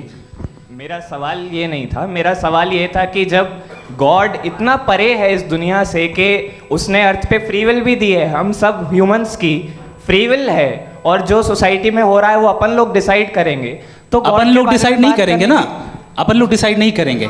गॉड जो है, गॉड ने वो उसकी ज़ात, उसकी एग्जिस्टेंस टाइम एंड स्पेस से परे है, लेकिन वो हमारा टेस्ट ले रहा है और उसी गॉड ने हमें बताया कि तुम्हें क्या करना है क्या नहीं करना है, तो जाहिर है उस गॉड की बात सुनेंगे ना। जी, वो पीछे एक चश्मा लगाए जो मैम खड़ी हैं, उनको दीजिए। हाँ, आप जी जी बिल्कुल आएंगे। देखिए मैं कोशिश कर रहा हूँ सब तरफ जाने की। हाँ, उनको दीजिए माइक। जी, हेलो सर, मैं ओमनी प्रेजेंट नहीं हूँ, टाइम पाबंद हूँ, और जहाँ तक कोशिश कर सकता हूँ करूँगा। जी, अपना नाम बताइए। मेरा नाम उर्सुला है, मैं दिल्ली यूनिवर्सिटी की एक स्टूडेंट हूँ और मैं स्टूडेंट फेडरेशन ऑफ इंडिया से हूँ। मेरा सवाल मुफ्ती जी से है कि इस हॉल के इस कमरे में बैठ के हम लोग रेप की मोरालिटी के बारे में फिलोसफिकली बात तो कर सकते हैं, बट असलियत ये है कि रोज़मर्रा की ज़िंदगी में औरतें रेप के थ्रू गुजरती हैं, और हम लोग सिर्फ नंबर्स पे इस तरह नहीं देख सकते, क्योंकि कितनी औरतें हैं इन कंट्रीज़ में जहाँ पे आप बता रहे हैं कि केसेस कम हैं, जिनका एक्सेस है कि वो जाके केस फाइल कर सकें। कितनी औरतें हैं जो जिनको काम करने की आज़ादी है उन कंट्रीज़ में। यूरोप में ये आज़ादी आ गई, यूरोप में ये रूल्स आ गए, तो हम आज उसके बारे में बात कर पा रहे हैं। जी, जवाब। आपने ये कहा कि कमरे में बंद होकर हम लोग इस पर फिलोसफिकली बात कर सकते हैं, लेकिन हकीकत में क्या हो रहा है, वो ग्राउंड लेवल पे क्या हो रहा है जो बहुत गलत हो रहा है, और वो सफ़र कर रही हैं। आई एग्री, बहुत गलत हो रहा है, और जो गलत हो रहा है उसको हमें रोकना है। और क्यों रोकना है, वो गलत क्यों है? हमारे पास इसका ऑब्जेक्टिव फाउंडेशन है, इनके पास उसका ऑब्जेक्टिव फाउंडेशन नहीं है। मैं ये कहना चाह रहा हूँ कि जहाँ पे भी जुल्म हो रहा है, जहाँ पे भी औरत पे जुल्म हो रहा है, या उसकी इज्जत लूटी जा रही है, या उसे तकलीफ पहुँचाई जा रही है, और सिर्फ औरत नहीं, किसी इंसान के ऊपर भी जुल्म हो रहा है, तो उसके खिलाफ खड़ा होना, ये मॉरलिटी हमारे पास गॉड के पास से आई है। वरना जावेद साहब तो कह रहे हैं कि जो है मेजॉरिटी डिसाइड करेगी, तो मेजॉरिटी तो कभी भी बदल सकती है। क्या आप ये थोड़ी सी आपको गलतफहमी है। मैं अगर मेरे जुमले से ये मदनत निकला या मैंने कहा, तो ये जुमला मैं वापस लेता हूँ। ये मेरा मतलब ही नहीं था कि मेजॉरिटी डिसाइड करेगी। मेजॉरिटी डिसाइड करे तो दुनिया में बड़ी, वैसे आपने कहा था ये जुमला। अच्छा, हो सकता है, मैं मान रहा हूँ, बाद में रिकैप कर लेंगे। अरे एक सेकंड, मैं अपनी एक्सप्लेनेशन देता हूँ। मुनासिब बात यह है कि हम सब के सब दिल में जानते हैं कि क्या अच्छा है क्या बुरा है, हमें पता है अच्छी तरह से। जो लोग बुरे काम करते हैं उन्हें भी मालूम अच्छा क्या है। यही तो सवाल था हजरत कि फिर ये मोरालिटी आई कहाँ से? Cross examination. हाँ जी, हाँ। मोरालिटी साथ रहने की डिजायर से आई है। यानी साथ रहकर जो कुछ कह दे, जो कुछ कर दे, वो हो जाएगा? नहीं नहीं, तो आप कायदे से रही कर सकते हैं जब तक लोगों में मोरालिटी हो, वरना क्यास हो जाएगा। ये आपको कैसे पता? जी, हमने देखा ना, जहाँ मोरालिटी का क्यास हो गया, हम देखते हैं। कहाँ पे देखते भाई? दुनिया में। आप जो कह रहे हैं, आप अभी कहीं पे अगर गलत हो रहा है इस बहस तो के उसको बाद आप मैं आप लोगों देखिए, को सर मुफ्ती आप साहब, एपिस्टेमोलॉजी की बात कर रहे हैं, मैं ऑन्टोलॉजी की बात कर रहा हूँ। मैं इस बहस के फाउंडेशन बाद आप क्या है? दोनों लोगों को चाय पे फाउंडेशन होस्ट करूंगा, वहां पे क्रॉस एग्जामिनेशन कर लीजिएगा। अभी ऑडियंस का हक मार रहे हैं आप लोग भाई। सर, जस्ट लोग हैं आप लोग। और ये भाई ये हाँ, उधर आएंगे, जी सर, आएंगे। अच्छा सर, मेरा नाम लईकुर रहमान है और मैं अलीगढ़ मुस्लिम यूनिवर्सिटी का स्टूडेंट हूँ।